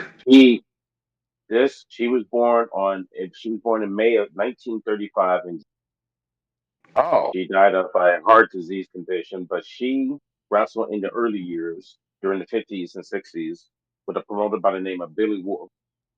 She really wrestled mainly in the Midwest to East Coast area because during discrimination times in the southern states, and she paved the way, becoming a NWA World Women's Champion, a woman of color doing that. She paved the way for the Alicia Foxes, and she was inducted not that long ago into the WWE Hall of Fame in 2021. So for all the Lash Legends, for Mhm. all the K Jordans, for even the Jay Cargills, Bianca Belair, and even Mrs. Monet, they all need to bow gracefully for this woman because she was the first to do it ever. I had no idea. I really did. Yes. Wow, but So you it, know it all this because you've been watching for like 40 years and stuff. 40 Actually, years. Black Star. I don't think Jazz came before Jacqueline. Jazz came in '99 and Jacqueline came in '98. Jacqueline's debut is 1998. Jazz's debut was at I think ECW Heatwave or something like that. Hold on, let me double check real quick. Let me fact check. I Yeah, just put that. so I put that information there in the Discord so you can read it right there at the Wikipedia right there. I just found it there, so you can look yeah, at her debut was 19 Heatwave 1999, and then Jacqueline's debut was June 1st episode of Raw on in 1998. When So she came on both of screen them as was a year apart. so they're a So year both apart. they. So she started off as valet or girlfriend of Mark Miro, and then Jazz.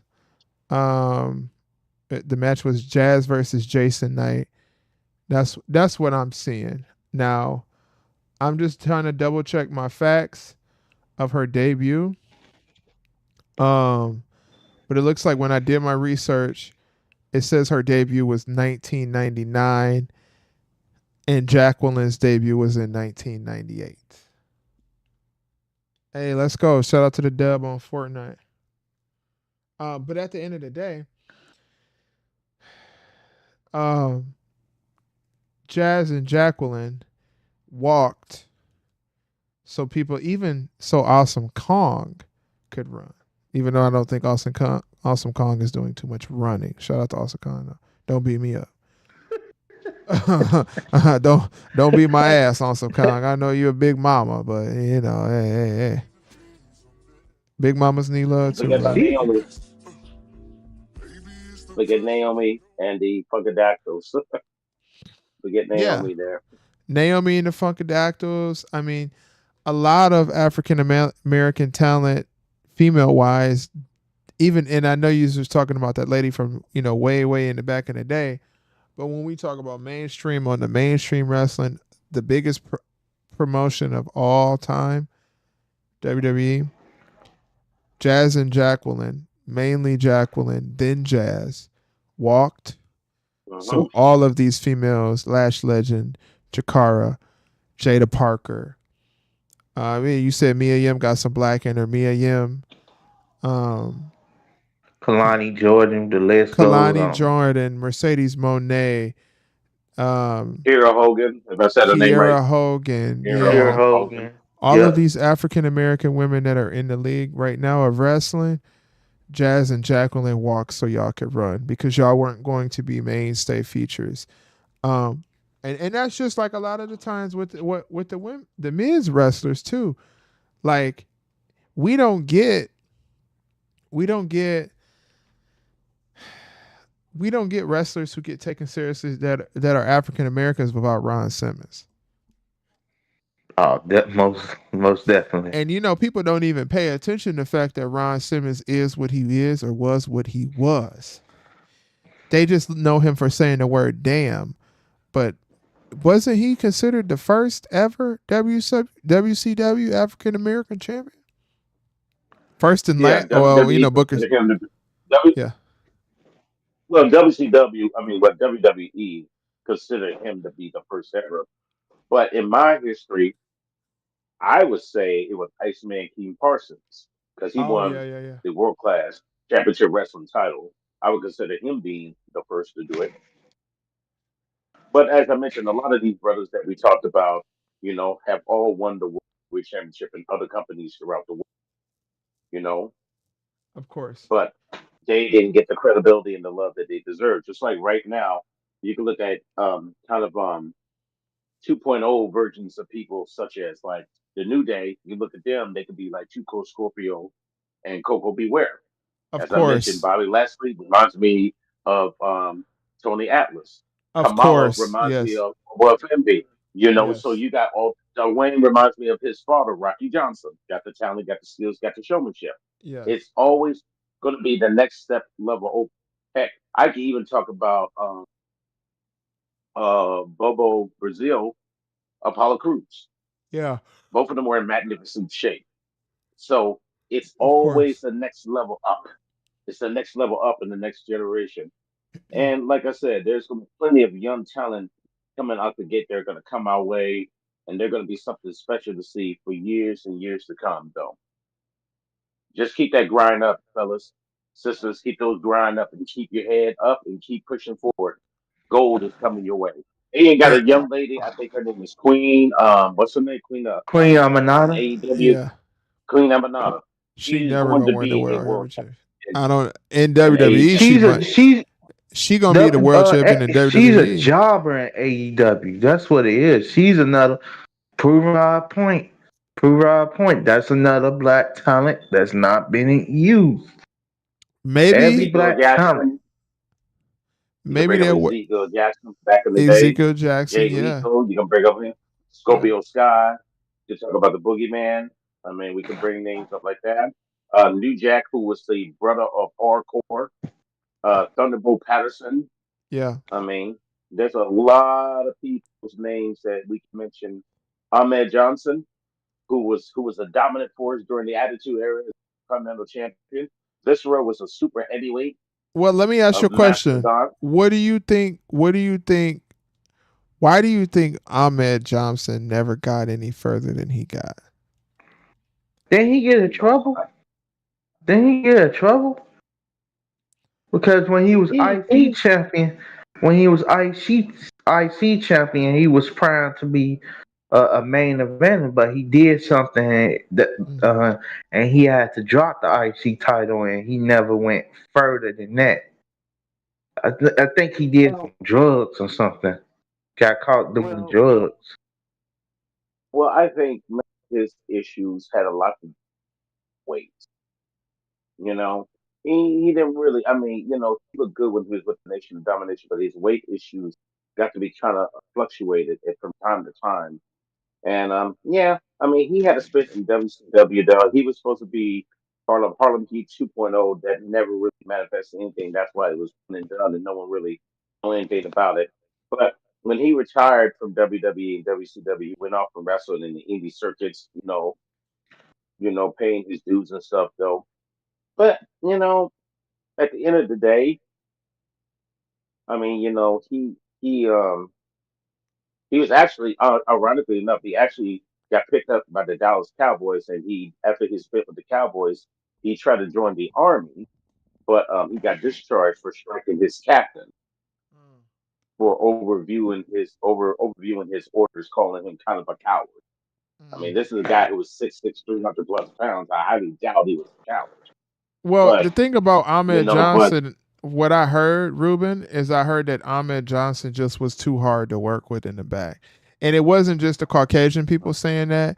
It was also the uh African American black folk in the back, coworkers, saying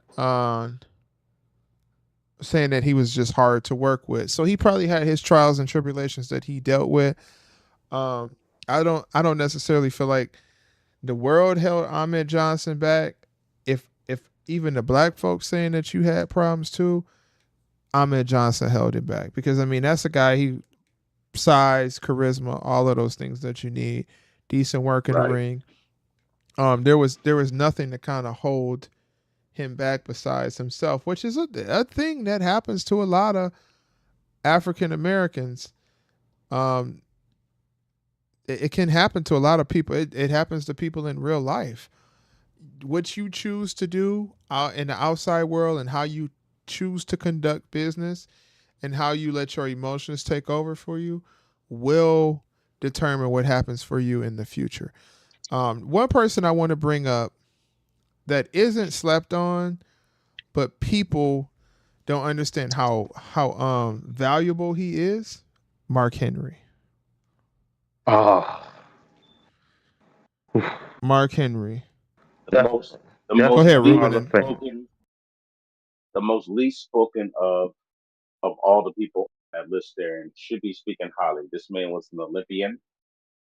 He did start off a little green, when he was put into the WWE. They put him with the Nation of Domination, and over time, he slowly became the silverback, and he started to become the powerful mastodon that he was when he did his move, his devastating move, weapons of mass destruction. I think it was his move where he was just like the Hall of Pain, the Hall of Pain. That's what it was. You just go skip over Um, the sexual chocolate phase that he went through. we'll get to that. We'll get to that in just a moment. We'll get to the sexual chocolate phase. But let's keep talking about the other stuff that he did, the world championships and his runs, and then we'll talk about the sexual chocolate part. Marcus, Marcus, I'll leave that for you. Okay, so on that note, so the whole point is he became a dominant force in the later part of his career in WWE, same role that Booker T was down on. And then finally they decided to make him a world heavyweight champion and decided to make him a legitimate badass when he wrestled against guys like Dave Bautista, John Cena, The Big Show. They started putting him into that echelon of main event caliber matches, including when he had a match with The Undertaker at WrestleMania, which he said is one of his crowning achievements that he was very proud of. Now, Henry, Mark Henry now could be very much a good mouthpiece or a good teacher for a guy like a Keith I or a can, guy like like I said, over a Finmay, over yeah. a Finmay, someone like that to give these young guys the opportunity to say, hey, you got talent, bro. And you know what? They even did an interview together. Keith Lee, when Keith Lee became the unified NXT champion, when he had both the North American and the world title, he sat down, did an interview, and told him, look, if you ever need me, I'm here to give you the best advice I can. I'm a Hall of Famer Hey, and upstart champion. hey, but Mark Henry, he is a great black talent scholar because he discovered Bianca, discovered Jade, he discovered Samantha Irving, he discovered Keith Lee. I think he discovered Keith Lee. He discovered a lot of black talent that we see on our television today. So Uh-huh. he should be recognized for that too. Besides his ring work and stuff, his in ring career and stuff, he should be praised for his nick to pick out the perfect people to be the future of these companies and stuff.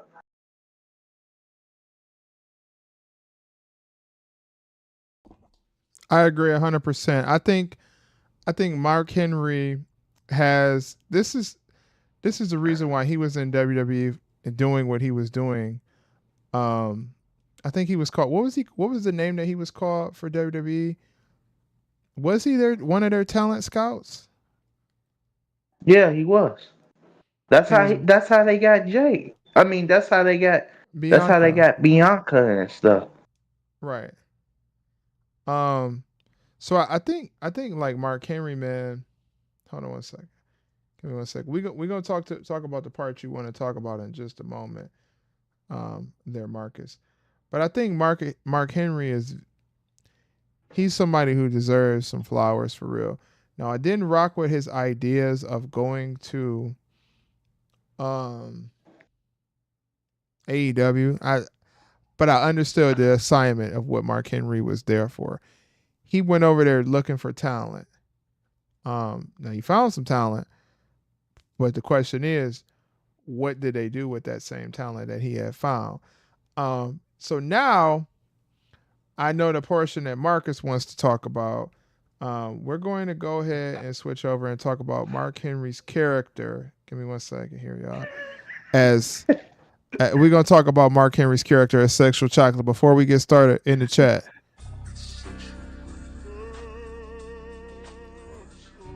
Hold on 1 minute, Marcus.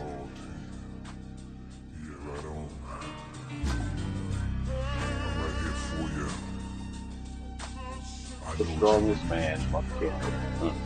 Let's talk about Mark Henry as Sexual Chocolate. I feel like he should have been WWE champion too. Listen, shout out to the AEW Pack Smokers and everybody who watching. I do want to let y'all know it's Sexual Chocolate time. It's time to talk about the Sexual Chocolate version of Mark Henry. That character, he said, I'm going to give it all to you. All to you. He said, oh, listen, I'm going to tell you something right now. When you hear that theme song of Mark Henry playing, I'm going to play it again. Hold on. I'm going to play it for y'all again. It's probably one of the most underrated wrestling theme songs I ever heard. Listen, y'all. He said it's sexual, baby. And I want to give it all to you. Listen, Sexual Chocolate Mark Henry. Happy Juneteenth, Kadarius. It's Black History Month is not this month, but hey, I appreciate it. We could take all the Black History Month. I can't believe Kadarius just said that. He being silly, but you know what, Kadarius? This is what I want you to know. Shout out to I want you to know that. Okay, Ruben, go ahead, do your thing. I want you to know that my boy Mark Henry character, the Sexual Chocolate, was one of his best characters. Let's turn on the theme again for him. Let's turn it on again. Listen. He said he want to give it all to you. He want to give it all to the ladies out there. He said, oh, it's sexual, baby. He said he want to give it all to you. Listen, that character, when I used to hear that theme and see that Hershey bar with that said Henry on it.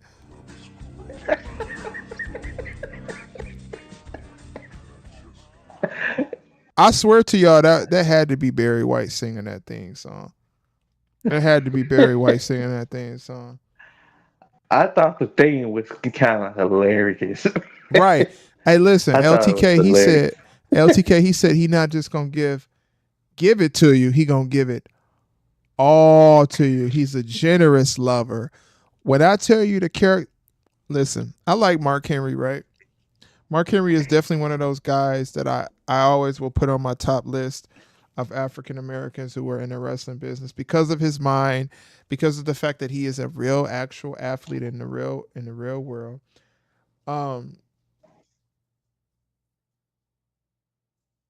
Hold on 1 second. Yes, I know it really is what about his career comes to. What about that? Listen, the Sexual Chocolate character was probably one of the most fire characters in the wrestling business. And listen to this theme. Listen to this theme that he had. Hold on. I'm going to play it for y'all just one more time so y'all can hear it. Listen, hold on. I got to start it over again. Listen. He said it's sexual, baby. And I want to give it all to you.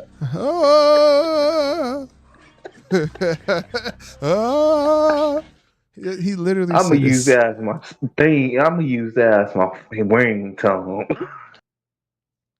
I love the Hall of Pain when it comes to dominance in the wrestling business.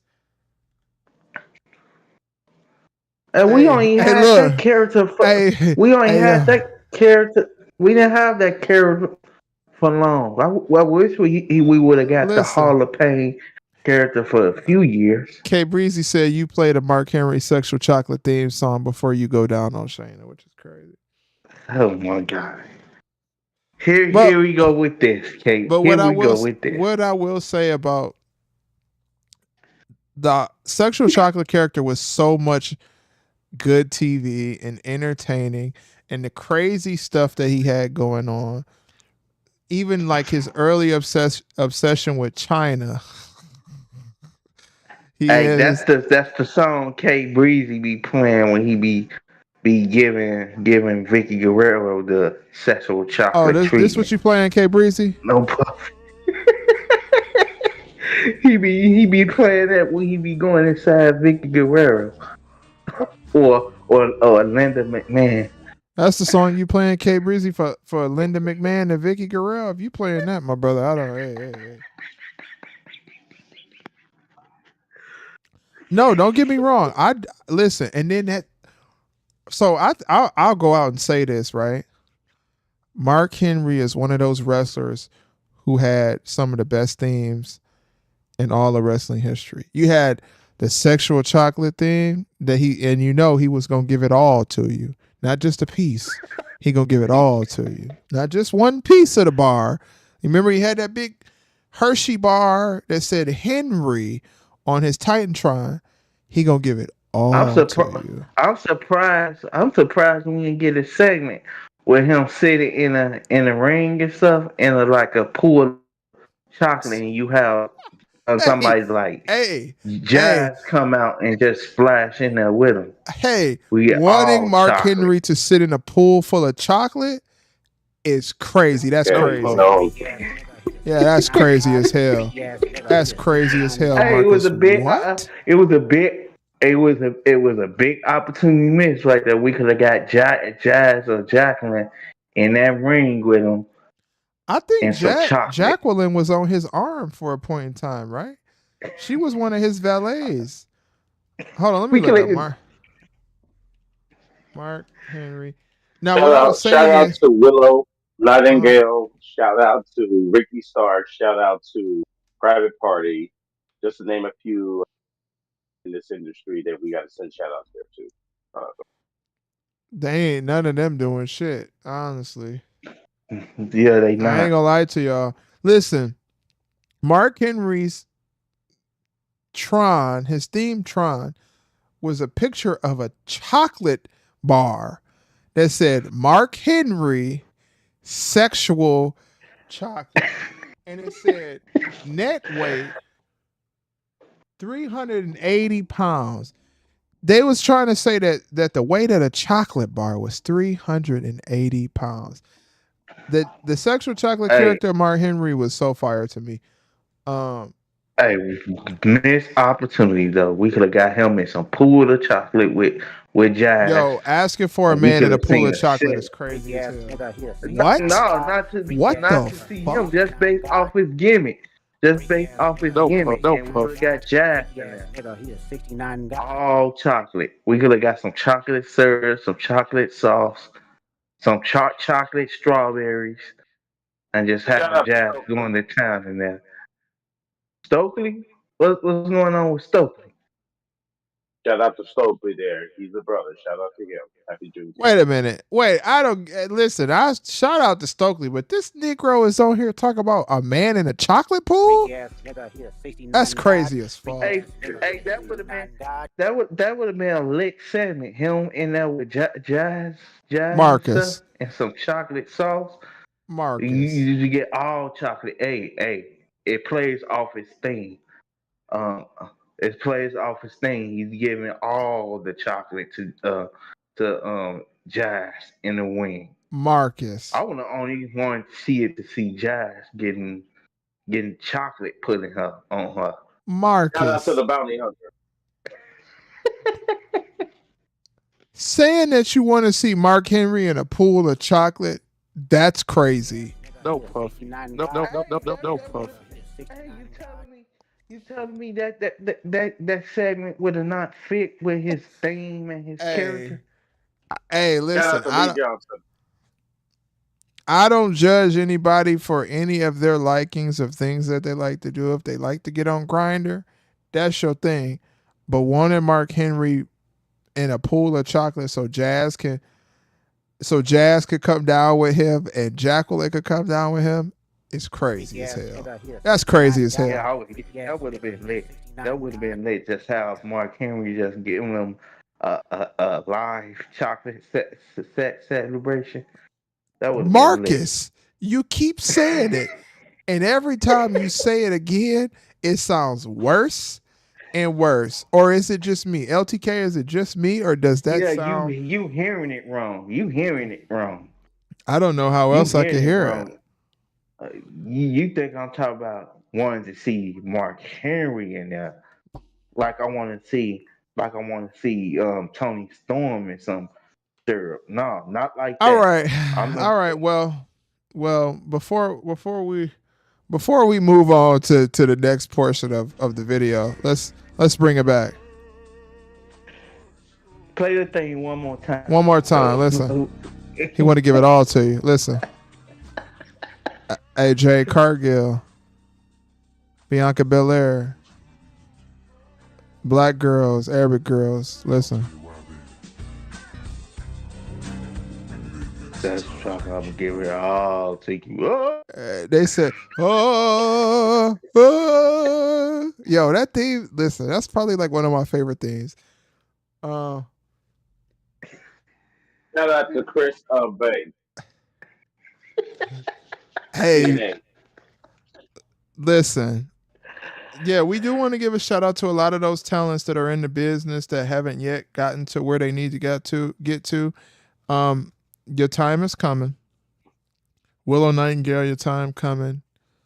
I don't know what they're necessarily gonna do with that cowboy kid. Yo, that's crazy. I ain't.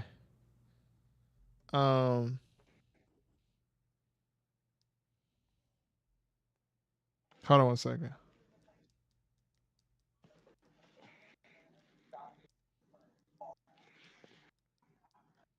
Hey, they cracking up in the live chat though. I wasn't joking. I wasn't joking. Just put Jazz and Jacqueline in a ring of chocolate sauce and just have Mark Henry come out with some Hershey's just to lay it on them and stuff and eat. Hey yo. And they just go to town. And I wanna give it all. Hey yo. Have Mark Henry biting, eating Jazz and Jacqueline like they're Hershey Listen. bar, and just have his theme playing. I'm just gonna keep playing the music while he talk. Look, go ahead, Marcus. Just have his theme playing in the background while he while he got some chocolate on Jazz and Jacqueline.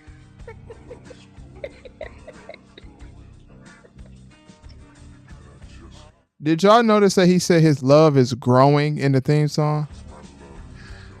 What he said his love is growing and his love is showing.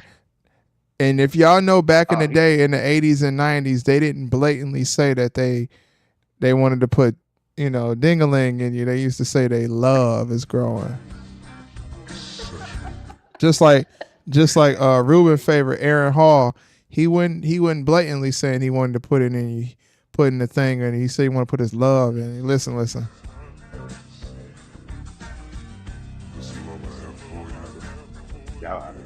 WWE don't come after me for playing this song. Hey, they ain't gonna pop you. He said no puppy. He said, listen, hey, what?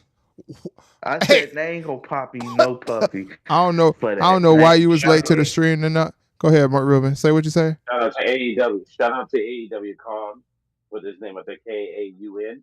He's 1/3 member of the embassy. We know the embassy. He's a mixed race Nigerian and white brother. Shout out to him. He might end up in catering.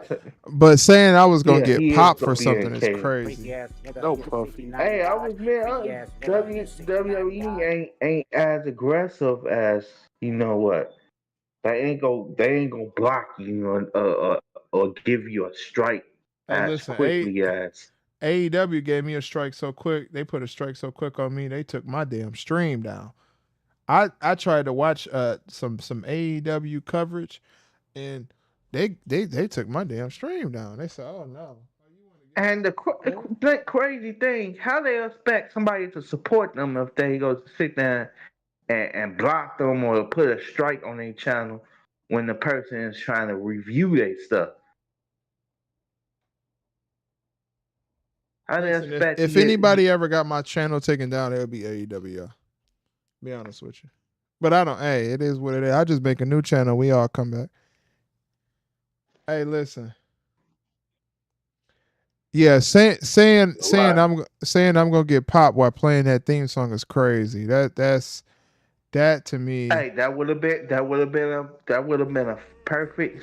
The song would have been even more perfect if he's saying his love is going. The thing playing in the background while he eating sauce off of Uh huh. Jazz and Jacqueline's cakes and stuff. We get a Okay. live sex celebration with Mark Henry as the Mark Henry going in and out of Jazz and Jacqueline in the middle of that ring, and some sauce, some chocolate strawberries, some chocolate cherries, some chocolate. Shout out Chocolate to strawberries and chocolate cherries. Makai Blade. 69 God, freaky ass nigga. 69 God. It's Mr. Nasty time. All right, Shout out let's. to Makai Blade. And shout out also to Ezekiel Imanoff in Hey, K NXT, Breeze. the Two Brother Tag Team. Shout out to them. I'm not sure who they are because you know how they go. But he said, They got three brother tag teams in NXT. Shout out to them brothers there. Shout out to Miss Parker. Shout out to Lash Legend. Shout out I to all those young Ruben, I kings out there appreciate you in saying shout out, but NXT. I just want to know what your opinion is on Marcus saying something going in and out and talking about chocolate strawberries and chocolate cherries. Freaky ass nigga. He a Like 69 God. Freaky ass nigga. Ruben, 69 God.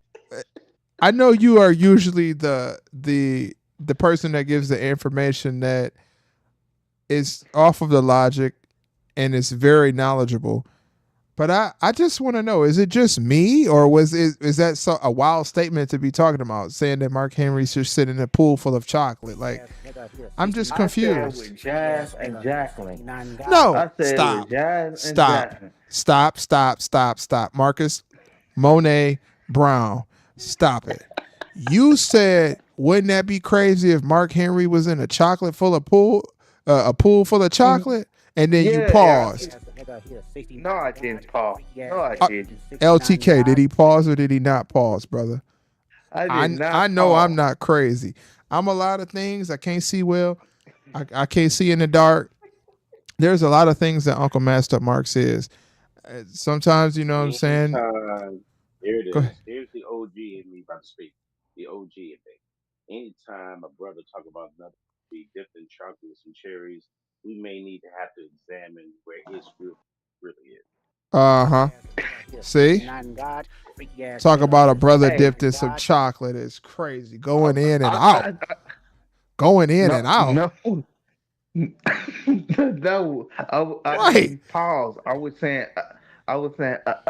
was thinking of saying either Jazz or Jacqueline. So I just said, forget it. I'm gonna just say both.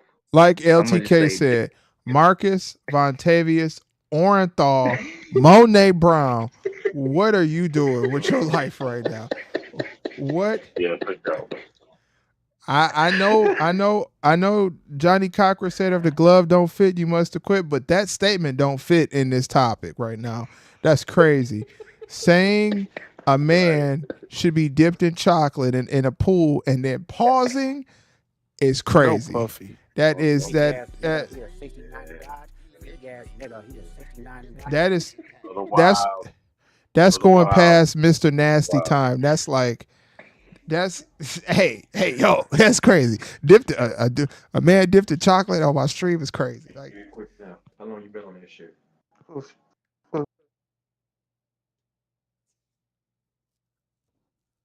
uh-oh.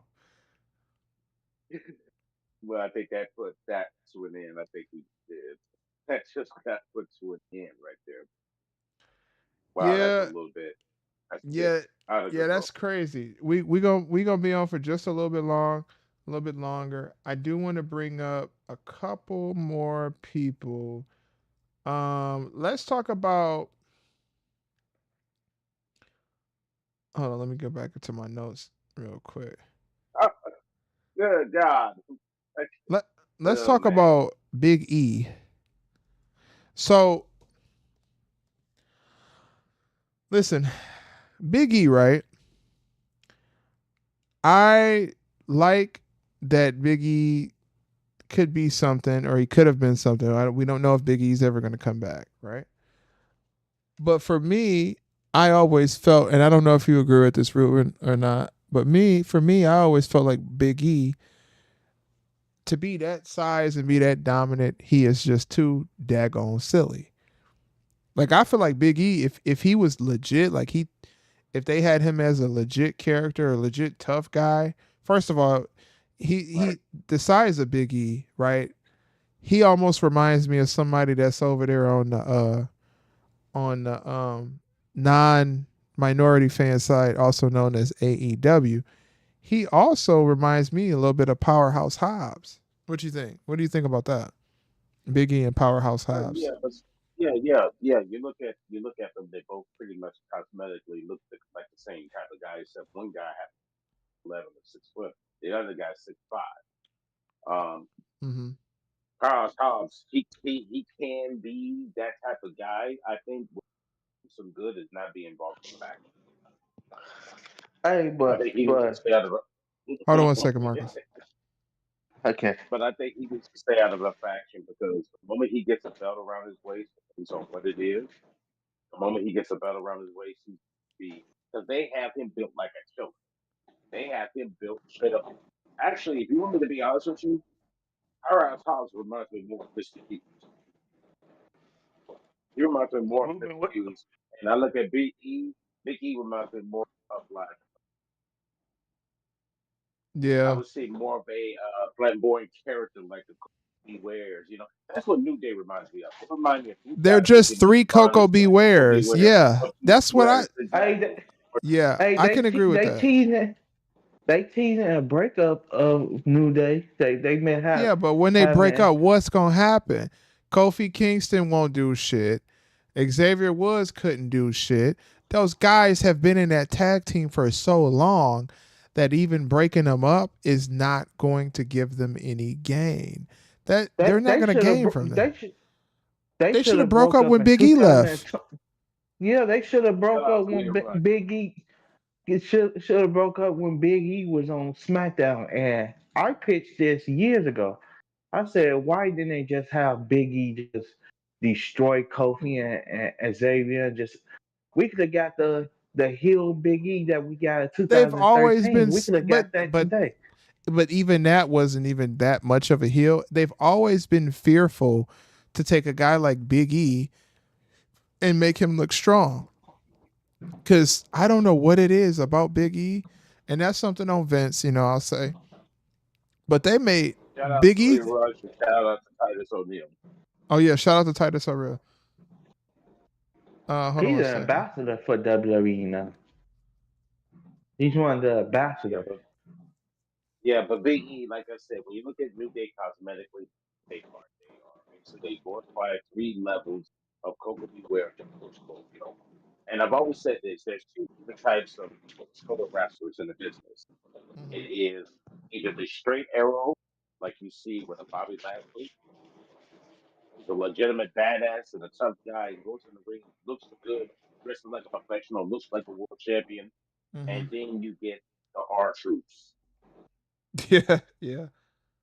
Shuck and jive a little bit I on mean, it. Even though I love you our know, truth as a person, I feel like with him being one of those NWA champions that's in that history book, they need to put some more respect on him. He got to be more than just shuck and jive. Even though he's very funny and entertaining, there's more to our truth than what we receive of our truth.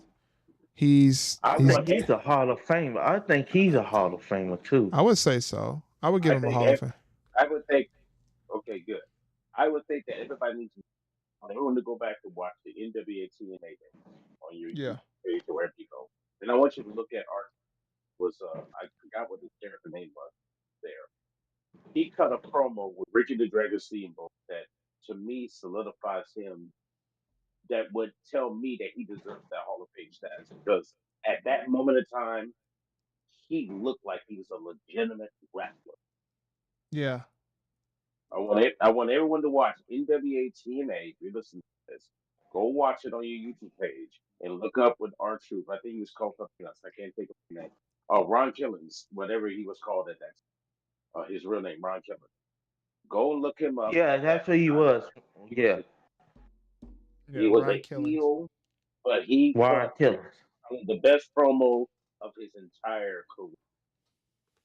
And And he actually they got had a chance to he do that won the with him though NWA World Title. again. They had a chance to do that again with him um when he was going against Cena for the championship. But of course, there was a little bit of silliness to him. If they would have just kept him straight up, because little Jimmy came in and all of those things, they would have just kept him straight up heel, straight up bad guy. He looks like a tough dude, man. Ron Killings is our truth. He definitely, to me, even though he He hasn't. he he could Yes, have yes. beat. He could K have. Breezy is right. You're right about that. They should have put the championship on him in 2011. Yeah, he could have beat Cena for that title. Yeah, I That's believe so. crazy. But And Yeah, you don't even and have. then uh, they And wouldn't you let don't that even happen have though. to. And you don't even have to have the title on him for like a year and stuff. Just give him like a. I say just have him be WWE champion for at least 2 months. Then have Cena um win it back. But we would have got our truth or Ron Killings as the champion for that little amount of time. He would have been over. you, He was over with that Marcus, gimmick.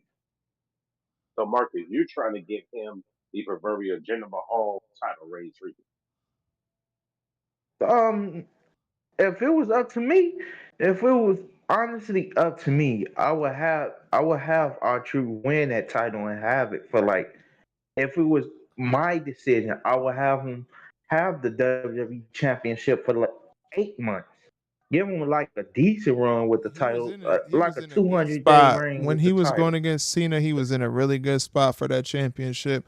I honestly, I'm one of those people that do not hate Jinder Mahal as the champion. I think that championship reign for Jinder Mahal is not on the same level as what I'm about to say, but it's close to it. If you compare JBL and what he got when he was a champion, I would compare Jinder Mahal to that as well. I think for that time when they needed Jinder to be the champion, he was a good fit at that time, um, just like JBL was. But also, we're not talking about JBL tonight. Jinder Mahal is a champion. I mean, just the size of the guy, the way he looked, the way he was presented. Um, He had a banger theme too. his theme His was theme, every his theme was pretty hard. his There was a lot of good things about Jinder Mahal um, holding that championship. And I'll tell you right now, if we really want to talk about it, I would prefer Jinder Mahal having that over a lot of guys who will have it in the future. If we're being honest, I didn't dislike Jinder Mahal as the champion. I think Neither I did felt I. Neither did I don't think um I I think you need a guy like Jinder Mahal to come in and hold the belt for a little bit to kind of get us to the next phase of what we need to do. You need a you guy know like why Jinder he Mahal. was you know why he was hated as WWE champion because Probably that works. he beat he beat Shinsuke. You know Shinsuke, he's from the Indies and New Japan. You know those New Japan and those indie fans. They are quick on other wrestlers. If it's a wrestler that was built in the company, not in the indies and stuff, they criticize that person. So Jeddah was getting mainly criticized because he beat Shinsuke about like 3 times in 2017. People didn't like that. See the tribalism. See the tribalism ain't just for the companies and stuff. The tribalism could be for certain talent too, because these people, if you leave it up to these people and stuff, the actual people that we look at would never be main eventers. Would never be main eventers. Brian Breaker would be a jobber. I'm just saying names here. Yeah, that's Brian crazy. Breaker will be a Brian jobber. Breaker being a Oba jobber is Femi will crazy. be a jobber. Listen, if I'm Obafemi and you tell me I'm a jobber, I'm gonna go get a job working somewhere. I go get a job working at McDonald's before I be a jobber in fucking WWE if I'm Obafemi. If I'm being honest with you, I would tell them, no, you can kiss my ass. I go work at Burger King, brother. I go flip burgers at Burger King before you make me a jobber. Straight up. I would tell them if I was Yeah, Obafemi and they said, "Oh no, you've been delegated to be a jobber and do the job for Johnny Gargano," I would tell them, "Kiss my black ass, kiss both sides of my black ass. I'm going to go work at Tubby's and serve subs, or I'm gonna go work at Subway and serve $5 footlongs every day." That's what I would tell them. Triple H bet not drop the ball with Obafemi. You drop the ball with Obafemi, you gonna lose a lot of them folks. And I ain't just talking about them Larry folks. I'm talking about the black folks. Them black folks. You hey, gonna lose a lot of them. hey, mask up. I feel like that you give Oba Femi energy being in here though. Appreciate it. I feel like that's a compliment. That's a compliment. Appreciate that, brother. Hey, listen, they don't get no more real deal than Obafemi. Femi, he can talk, he can walk, he looks like money. He has people going crazy for him. Dusty Rhodes said he likes to look, but where's the money? There's the money. There's the Hey, money. I gave the perfect plan for Oba since I gave the perfect plan. I just want to hear y'all opinions about this. I said you have Oba hold that North American Championship until the last NXT of the year. To have him in this segment where he's backstage and he tells HBK and Ava that I'm relinquishing this title and I want to face Trick Williams for the NXT Championship. You have Oba beat Trick Williams for that title, and after Trick loses, you put him on Raw, SmackDown. You have Trick hold that title for like I say because he's still young. I say have him keep the title for like at least 7 months. Then after the 7th month, you have him relinquish that title, Uh-huh. and you have him go up to the main roster and retire Bobby Lashley. After that, then you could prime him up for the World Heavyweight Championship Oh my and God. just Do you know how crown much him the money it World looks like? Heavyweight Champion. If they want to see what money look like, put the World Heavyweight Championship on Obafemi. You know what? You ain't even got to do all the extra stuff. Just send that boy in the back, have him slam the title on the desk, and then have Trick Williams get attacked the next minute. Oba go slam the title. He slammed the North American Championship on the desk and go looking for Trick Williams to beat the hell out of Trick Williams. Now we got the match. Now we as simple as that. Oba don't even really got to say too much. He about that smoke. He about it. Obafemi Hey, is a guy, but you know what though? They if we being honest, they can still drop the ball on him. Trust me. Trust and believe. They will still. Hold on, let me mute my. Hey hey, yo, that would be a I'm over here. travesty. Hey That would yo, be a travesty if they do hey that. yo, I'm over here playing Madden, and the guy that I'm playing against, his name is Schmeat Slurp. That's crazy. Yes, nigga, he Oh, a No, that no, 69 no, no, God. no, no, Freaky Puff. ass nigga, he a no 69 puff. God. That's What crazy. if it's a female? Is it a female? It ain't no damn thing. It's a dude. Oh Your name no, being Schmeat no Slurp is puffy, crazy. That's crazy. no puffy. But what I'll say is, listen, the authors of pain, they're two guys that are bigger, and guess what happened to them? Didn't they lose? And didn't they get pinned? I listen, I don't want to say it, but I bet you any kind of money, Triple H, because he has a lack of knowledge how to book African Americans, just like his nephew or his cousin, his long lost cousin, Tony Khan. Um, he'd have Obafemi do the job to Dijak. Hey, but Not Dijak. I listen to mean, this, Master. Dragonov or whatever his name is. Hey, listen to this, Master. We could also get Trick versus Oba for the World Heavyweight Championship on the main roster, because what the idea that I pitched and stuff, you have Oba win the World Heavyweight Championship, then you find some way to get Trick Williams to earn a shot and get some. We could get them. We could get Oba and Trick part 2 for the World Heavyweight Championship. That's a WrestleMania main event right there. Yeah, I hear what you're saying, brother. It sounds like money to me. They just got to have it happen. If they don't have it happen and they waste time, then you know Or we could get like a triple threat, or we could get Oba versus Montez for the World Heavyweight Championship they got or to the get there. WWE Listen, Championship. we want to see Montez as the champion, but do we really think that Triple H is going to know that that's essential to do that? That it's important to have an African American champion in the wrestling business? I think if Triple H has some common sense in his head, look, you got Swerve Strickland as the world champion in AEW.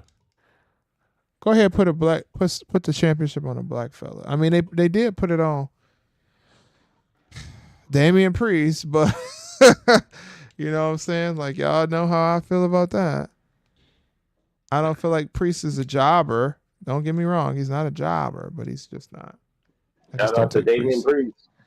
I just And yeah. he's the weight requirement to be a world champion too. Shout out to the Boricuas in the chat. Shout out to San Juan, Puerto Rico. All of my Boricuas in the chat. Damian Wave your Priest. flag real high in the Damian air. Priest. Wave that Boricua flag real high in the air. Throw it up. Throw your Boricua hats on. Go get you some. So is it? Hold on. I'm shouting out to my Boricuas. Go get you some fried bananas and stuff like that. Shout out to all the Puerto Ricans in the chat and all my Puerto Rican listeners. Shout out to Puerto Rico. And shout out to Damian Priest. I don't hate Damian Priest. Like, I want that to be a known thing that I do not hate Damian Priest. I just feel like Damian Priest, his build is just not equivalent enough for him to be a world champion. I'm sorry to say it. So Shout out to Zelina Vega. so he just Oh so my he just God. need a character change. That's what he's Ooh, saying. shout out. Yeah. Listen. Shout out to Zelina Vega for sure, for sure. We gonna Mm-mm-mm. I mean, Hold a Zelina little Vega. mini self up, and Zelina it Vega, hurts when his you come chest. out with that Puerto Rican skin, like, yeah, hey, listen. Shout out to Zelina Vega. Shout out to the Boricuas in the chat. They out here going crazy, popping these fireworks. And you in the hood, brother. What you expect? Sound like a warfare. It sound like a warfare out here, but it's fireworks. It's non-stop. Well, as Juneteenth comes to a close here, we did bring up a lot of talent. I mean, there's still so many names that we have explored. There's so many names, so many great moments that we have to talk about, though. But I will let you know this off the top. Shout out to the Acclaim because those brothers have earned themselves a World Tag Team Championship match at Wait Forbidden a Door. minute. You still watching AEW? Why you what? Ruben. I haven't I watched Ruben. the highlights now. Ruben, you still actually. I'm watching? reading the. I'm reading. I'm reading the results here.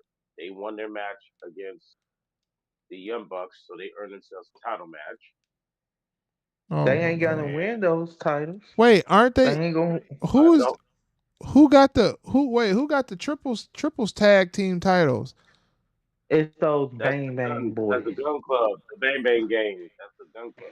Oh my God. Listen, Billy Gunn's sons need to get their asses over to NXT. What y'all boys doing? WWE need y'all. Yeah, WWE need a tag team and like plus, y'all. they also had the first ever matches for the Owen Hart Cup tonight. They just had two Oh of them. no. Yeah, I They know. I don't watch exploited NXT. Hey, Retro came in here and NXT. said, You I mean AEW. I'm sorry. Retro came in here and said how much money the chat gotta have and likes gotta have for me to watch AEW. I said a lot. A lot. I need a lot of them. Oh, I need a lot. I need a lot. We over here cooking. Uh oh, now my boy Schmeat Slurp leaving the stream. hey, no puffy. Why you gotta have a name like that? Ruben Lamar James. I'm sick. Stutter. hey, hey, Ruben, I'm telling you, man, watching AEW, that's gonna give you a headache, brother. That man is a menace to be doing that. He I don't left? even watch the highlights.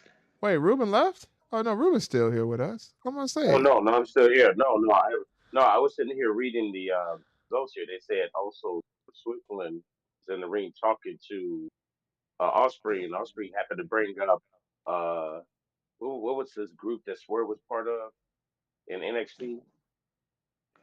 Um, Hit Row. dang, I He forgot brought up Hit Hit here. Row. Row. He brought up Hit Row. Yeah, he brought up Hit Did Row. he say So they, Hit Row by name? yeah, yep. He said Hit Row. They always gotta mention something in WWE. They always. This the problem I'm talking about. Stop mentioning WWE. Please stop it. Please On stop it. that note, gentlemen, I'll bid you adieu here. Uh A huh. shout out to all brothers and sisters, as I mentioned before. You know, going all the way from slave ship to championship, from outhouse to the White House, come a long way to gain our freedom, and we come a long way. But guess what? The struggle still continues. The work Big still facts. needs to be done, and we got to keep it striving. We got to keep it pushing. And this is not just for blacks who are blacks or descendants of Africa. We're talking about the African, Of Caribbean blacks. course. We're talking about the Latino blacks. We're Of talking about the course. Asian blacks. We're talking about the mixed blacks. We're talking about all because they all need to be represented, and all colored people need to represent. Representation matters not only for men but for women as well too. So everybody needs to be accountable. And Big facts, also Ruben. shout out to all the people out there who are striving to help us grow better because they know we got the skills to pay the bills, and they are willing to work with us, not against us. So shout out to Yes, them as sir. well. And at Yes, the end of sir. the day, though, remember, keep it black, keep it right, keep it tight, keep it dynamite. See y'all later. I'm out. All right, Ruben. I'll catch you All later, right, man. I Ruben. appreciate you, Good man. Thank night, you for bro. coming on, brother. All right. All right. Have a good Oh, Is you night, gonna brother. be man. on tomorrow? Is you gonna be on tomorrow, real quick? Oh, you mean for real wrestling TNA? Oh, Yeah, yeah. Is you gonna be on here tomorrow? yeah, for real wrestling TNA. Yeah, All right. All right. yep. We'll We catch you. see what he gonna do.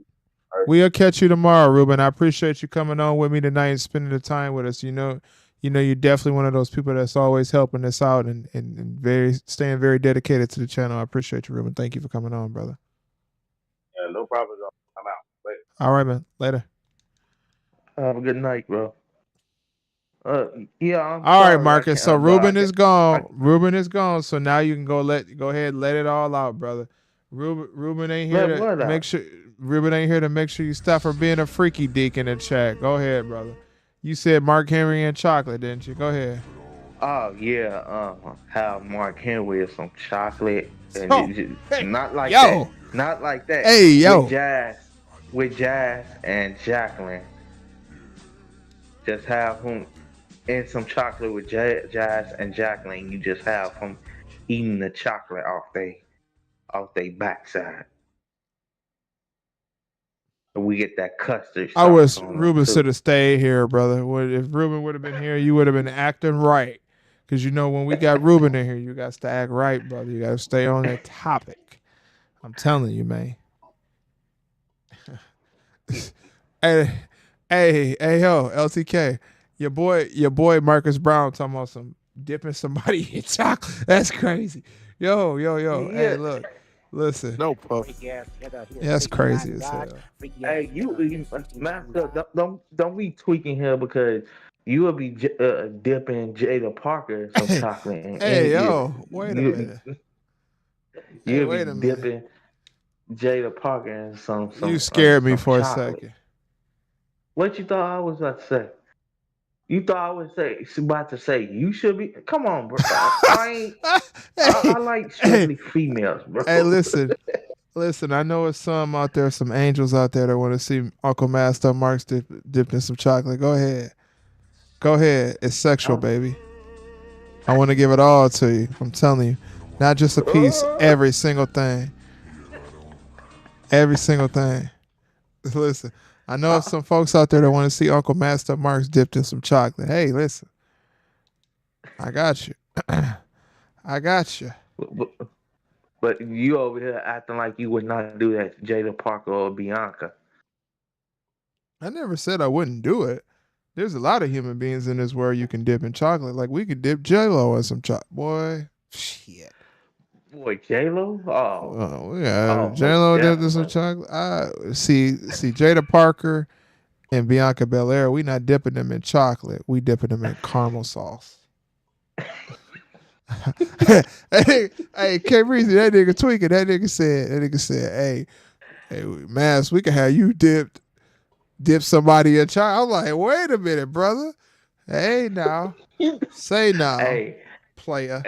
hey, you thought I was about to say that? No, no, I said it real quick. I was like, we should have you dipping Jada Parker in some chocolate sauce. Hey, all I was saying is you scared me for a second there, brother. I was real scared of what you was finna to say.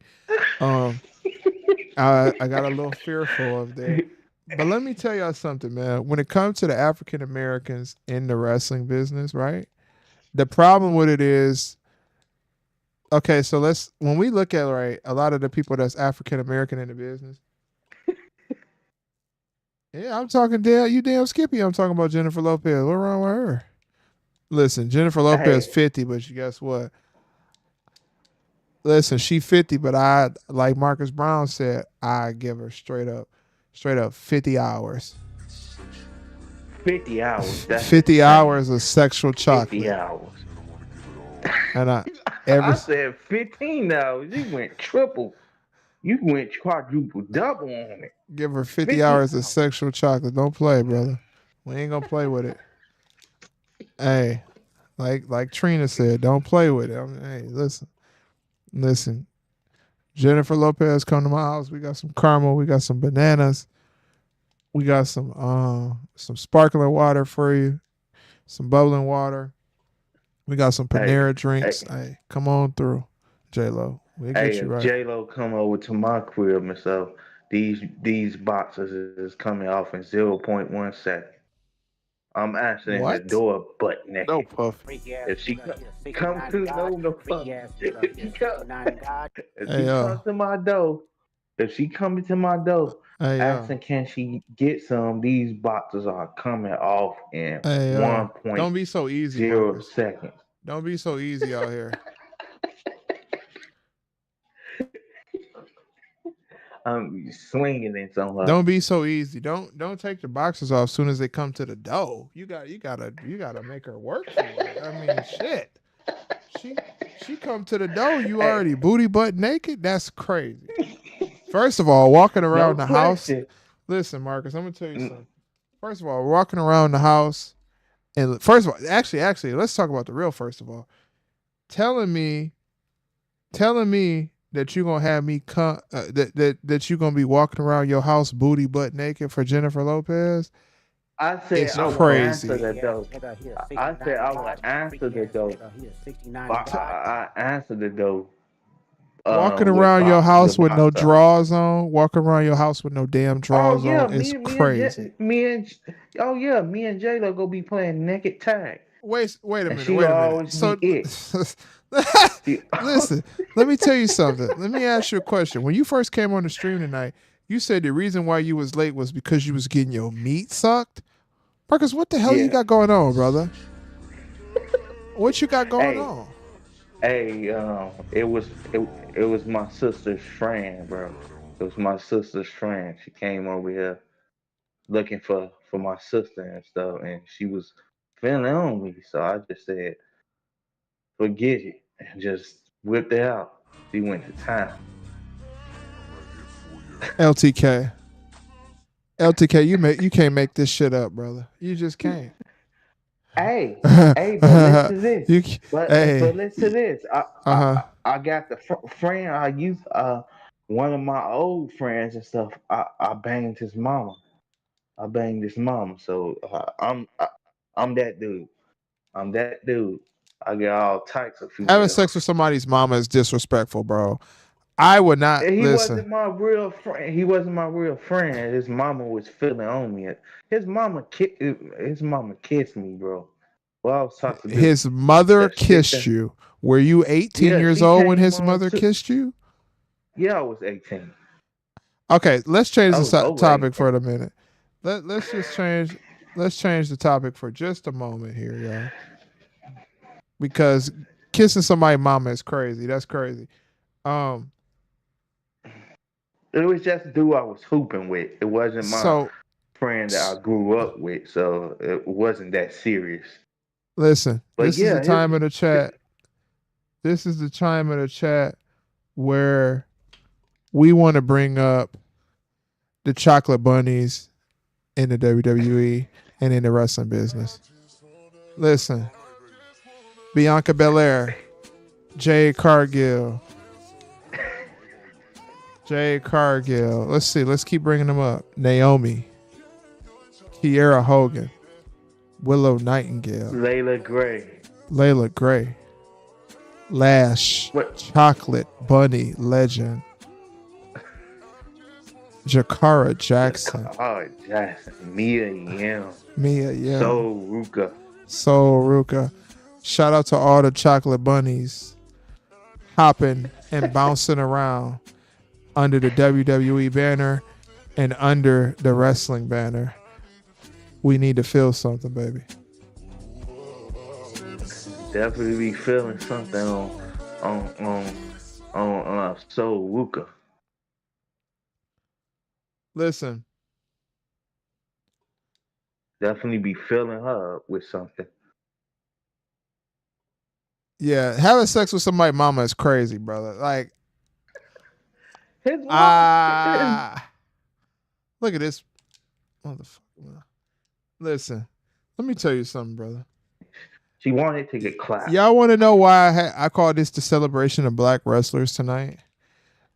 I call it the celebration of That black wasn't my wrestlers. homeboy, so Marcus, you don't have to explain yourself to me. I've already had an idea of what you had going on. But the reason why I call tonight's video the celebration of black wrestlers, because if we're being honest, when you're black in the wrestling business, you're not celebrated. You're not celebrated. Look at Swerve Strickland. He is the first ever AEW World Heavyweight Champion. And guess what? It means absolutely nothing. It doesn't mean a damn thing. It's Juneteenth. They should have let Swerve Strickland come out in a daishiki and with a kufi on his head or something. they should have gave him they should have gave him a title celebration after he won the title, but They should have instead they had gave it to all. Mercedes. They should have had some African warriors coming out there. They should have had. They could have had. They could have had the growth and development come out there and celebrate them. They could have had something. But still, to this Hey, day, how many days? Can you look up how many days Doggy Bone has been the champion? Look up how many what, days. Swerve?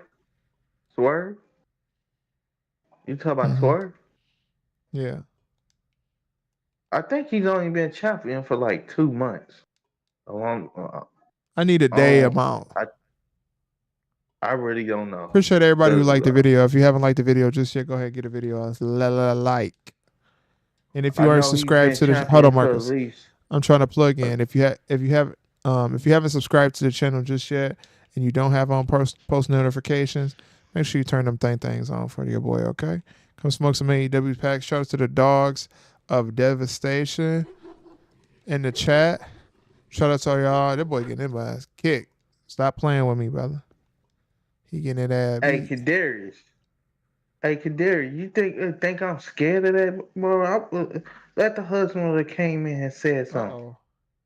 Uh-oh. Hey, listen. Let the husband that came in and said something. Listen. I just got a text message to my phone, y'all. And let me tell you something. The kitties be purring out here, brother. Hold on. Them kitties be purring out here, boy. This Oh this my man God. got Good Jada Lord. Parker. This man got Good. Jada Parker on speed dial. Listen, I'm gonna keep it grown and sexy right now. I just got something came through my phone. The kitties be purring, dog.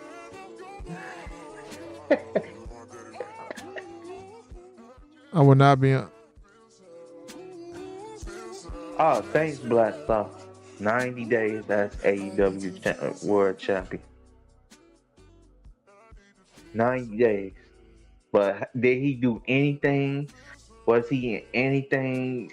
That he just now. I think he got a few main event matches, but other than that, his title reign's been kind of mid. That's cause the booking. It's not because Swerve. Swerve deserved that title, but he's not doing nothing with it because the I booking. ain't gonna hold y'all. TK don't know how to book black talent. I ain't gonna hold. All right.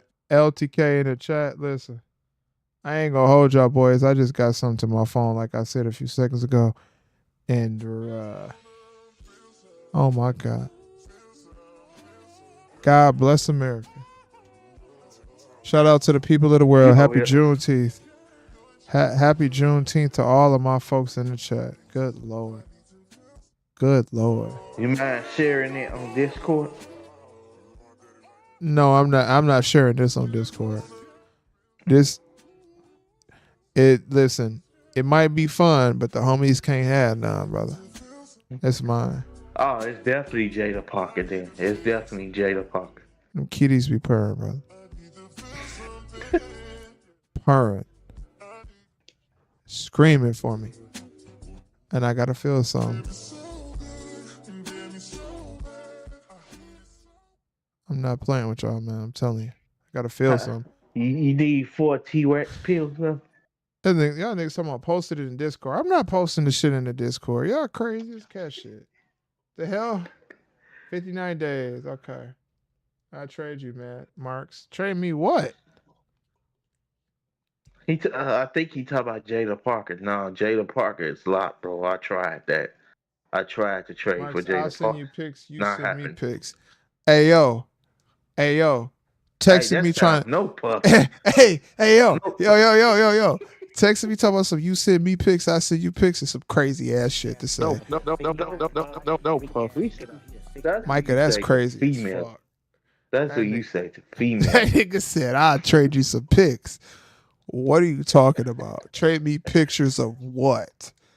Is the question. Cause Don't be sending no. Don't be sending no Micah, Snickers, no puffy and stuff. Micah, No Snickers, no Hershey yo, bars or hey nothing. yo, K Breezy, No that's puffy. No, crazy. Puff. Freaky ass nigga, he a 69 God.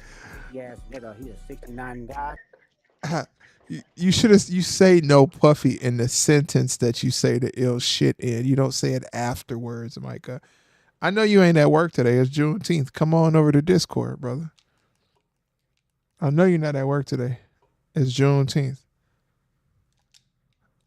Hey, Micah, proofread your comment, bro, before That's crazy. No, I'm not saying a showing you. picture. Listen, you heard what I said. I said it may be fun, but the homies can't have none. I'm sorry, folks. I am not sharing my photos. Yeah, well, That's you wipe definitely your Jada eyes and Parker come on then. to the stream. Come to the stream, brother. It's almost some you just woke up from a nap. What the nigga? It's fucking 10 o'clock at night. What the fuck? You still asleep? Yeah, I know it's the holiday. Go ahead. Yeah, I know. I'm paid too today. Every holiday I'm paid though. Shout out to the black people in the chat. Man, I ain't even playing this dude seriously no more. Hey, Listen. can you imagine a situation where all companies, all eight champions are black? We can get all black champions in the same in the same timeline and stuff. Would that ever happen? Hey, no, just let him think that, LTK. Let him think that. It's cool. Hey, hey, yo, yo, y'all still get Mike. I ain't over that shit, bro. That nigga said, trade me pics. You show me yours, I'll show you mine. That's crazy as fuck. Hey, I would not say that. I would not Yo, Yes, say nigga, that. No, no, no, I no, no, know no, how Puff. that sounds. freaky ass nigga. I He's a know how that 69 sounds. I God. ain't tell that another dude. I'ma send you photos and you send me photos back. I ain't saying that. yo. That's that don't sound right. Hey, it was hilarious though, but Micah, that's crazy, brother. Texting Uncle Master Marks to telling him to send you pictures or something and you gonna show him pictures? I don't even know what to say. Hey, yo, that's crazy as hell. I don't even know what to say to that's like that. the equivalent. That's like the equivalent of when we going back and forth with females, and she said, "I'll show you yours if you show you mine." That's the equivalent of saying that. Marcus, you did also say today that you wanted to see Mark Henry and some chocolate, which is Yeah, with also Jazz and Jacqueline. crazy. I said with Jazz and Jacqueline. I ain't say by That's himself. crazy. And I wanna give it all to you. You, Right on. hey, it fits his character. He was the sensual chocolate character. It would have fit his character to have a chocolate sauce segment with him and Jazz and Jacqueline in A the middle of the chocolate ring sauce segment. A chocolate sauce segment. with Jazz and Jacqueline called the Sexual Chocolate Show. The Sexual Chocolate Show. It would be a show. It All would right, be a Dante show Jerron every week. 23. I'll catch you tomorrow, brother. I appreciate you joining the stream. Have a good night, a good day at work tomorrow. Which is the reason why marriage ain't worth it, because I don't know a single woman that is wife material yet. They are just a few of them. Marcus Brown Sally, I don't know too many of them. Yeah, I mean, you're not gonna find a gazillion women that are wife material. I mean, there's some chicks out there, but also if you think about it, marriage is crazy. Partnership is always more important than marriage, if I'm being honest with you. I'll prefer partnership any day over marriage, if I'm being real honest with you. You know? Hey, but Bianca, she's wife material. I would definitely marry her in a second. I don't want to get married till I'm like 90. Yeah, saying that you saying that you wanna yeah, that's crazy. Hold on a second. No, no, K Go ahead, Breezy. No, Marcus, I do your don't. thing. No, I don't, K Breezy. I want to see Jazz and Jacqueline in the ring with some chocolate, with the character that fits that mold.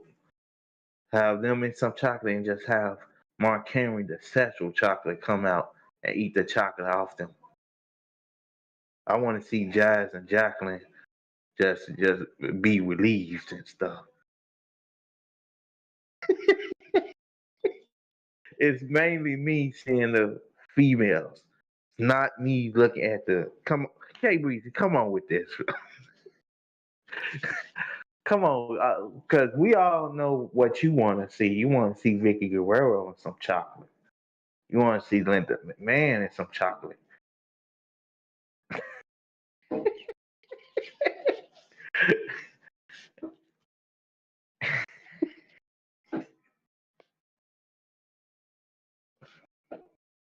Hey, y'all know what's crazy? Not only did this dude Kendrick Lamar diss the hell out of Drake, but the nigga performed the song that he dissed Drake with at his little thing. Yeah, that's crazy. Yeah, Drake got cooked. Drake got cooked. Drake got cooked. And also, I found. Did you see that Drake was trying to get out of the country because he was getting fried? He was trying to move out of the country. Yeah, You he said got trying to cooked. move out of the country. That's crazy. Moving out Yeah, the that's what country is he was. crazy. He was Nigga trying moved to out move of to the country Africa. because Nigga trying to move to he trying to move Africa. back to. He trying to move back to where he from? Where he from? He Caucasian or something?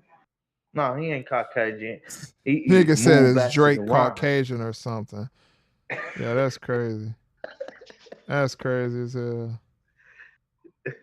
That's crazy Oh, as hell. Micah, that's crazy, bro. That is crazy. You want to see Awesome Kong get some chocolate? Yo, wanting to see Awesome Kong is crazy as hell. What? What? Oh, Awesome that's Kong is crazy. crazy. This man Micah is wild.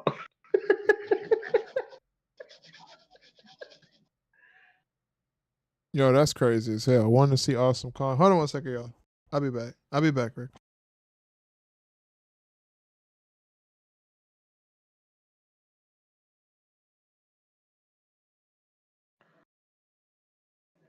No, cap. If could get her ego fixed and stuff, I wouldn't mind having Mercedes and some That's chocolate. crazy. That's crazy. Here we go. Hey, hey, Mercedes sexy. I ain't gonna cap. She's sexy, but that ego makes her ugly. That ego, her attitude, the way she does business. But like Mercedes come to my door, saying oh Marcus, I want you. These boxes are coming off. No puffy.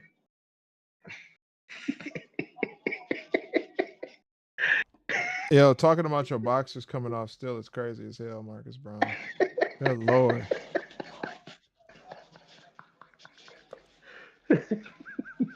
Yo, that's crazy as hell. That nigga said she want my boxers to come off. Yeah, Mercedes just come over and tug at my boxers. They flopping off real quick. I'm I gonna say, want you to okay. know. That means she's interested. That means she's interested to get 15 hours. Hey, yo, 15 hours is crazy as hell, brother. Listen, Marcus Brown, You you tell was them, going on and on about how you didn't want Mercedes. Now you want Mercedes.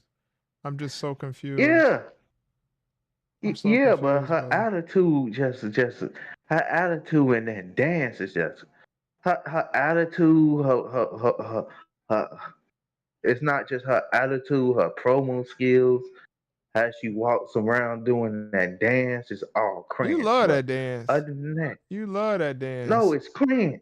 It's You love that cringe. dance. You know how I know It's you love that dance? cringe. Because you always talk about the dance. No, I talk about it because I be like, yucky. I be like, yucky, stop doing that dance. What Hey, is that listen. dance?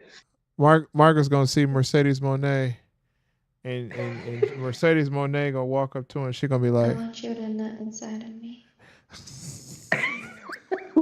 What? hey, What? listen, listen. Mercedes gonna have that boy Marcus out here going crazy. He gonna be like, yeah, I'm faded and I'm feeling X-rated. It's Mr. Nasty Hey, time. play that sound bite again. What was I wasn't tweaking, but you said Mercedes go what? Huh? You said you want me to play what You again? said that what was that a sound I bite? I want you know I to nut wasn't inside tweaking. of me. Oh no. I want you to nut inside of me. That's No, that's no, she go get in her mouth. Well,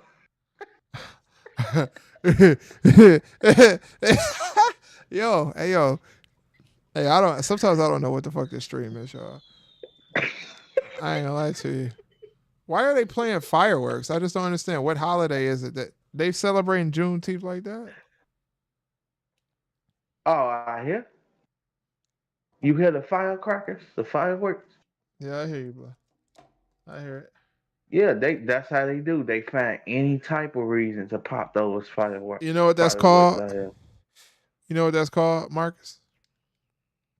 No, what is it? Niggas. That's what it's called. It's called niggas being niggas. Hey, hey, Hey, that's accurate because all I see, we in Chicago, all I see is black people out here just popping fireworks. And you know they gonna do it just, You and say you you know ask they it. just You want gonna to hear it I pop. want again? you to nut inside of me. Yo, listen. I ain't gonna cap to I y'all, can, boys. There's a lot of sound bites that's out in the world. Oh, Mark Andrews cooking. Y'all didn't hey, see me that's, taking them dubs tonight. hey, so if Jada Parker came up to you and said that, what you doing? What you doing? I have sex with girls with condoms, Marcus. I I mean, I do too, don't but use a condom. I do too, but I think you go just put on the bare condoms. No puffy. Freaky ass nigga, he a Nigga, 69 God. what? Freaky ass Put on nigga, what he kind a of condom? 69 God. A bear condom. Bear skin condom? Uh-oh. Marcus, you can't just say you're gonna think I'm gonna put on some bear condoms and then just disappear. It just you can't do that to me. Um, it's one of them sound bites that I got, Micah. It's nothing. You have to research it on Google and stuff like that. That nigga said. Hey, That nigga. I gotta pull it off, bro. I gotta do something. Oh, you gotta head. You heading out for the night, or are you coming back? Yeah, the night. Yeah, it's getting to the point too. Some just came up. All right, bet. You go ahead. You go ahead and do your thing. We also getting to the end of the stream, anyways. We've been on since 8. But I appreciate y'all celebrating Black History with me. Not Black History Month like Kadaria said, but celebrating. Yeah, don't be silly. You got to wrap up that Willie. Marcus, I'll holler at you, brother, if you leave. All right. I'll be here for the stream for TNA. All right, yeah, I'll see you tomorrow for the stream at TNA. What I'll say is I appreciate Marcus Brown and Ruben Barber coming on with us tonight. Shouts out to the AEW Pax Marcus, the Master Marks Militia. If you have not liked the video, please make sure you go ahead and like the video for us tonight. We will be on tomorrow for Thursday Night Impact. Like I said, I will not be on for Friday Night SmackDown this week.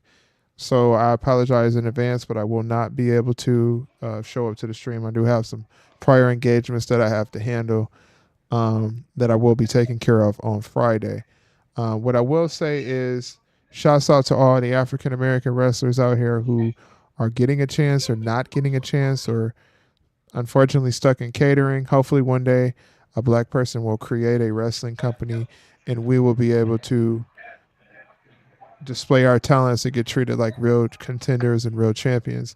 I hope y'all have a happy Juneteenth. Shout out to the AEW Pax Smokers and the Master Marks Militia and all my black folks in the chat. Marcus is still in the stream, even though he said he was going to leave. We'll be on tomorrow. I thought. All Yeah. right. All right. Yeah, go Yeah, I'm ahead. Do about your to pull thing. it off. Do your thing. We'll be on the stream All right. tomorrow. And we're going to get everything popping. Shouts out to y'all. Thank y'all for joining the stream. I'm out this thing.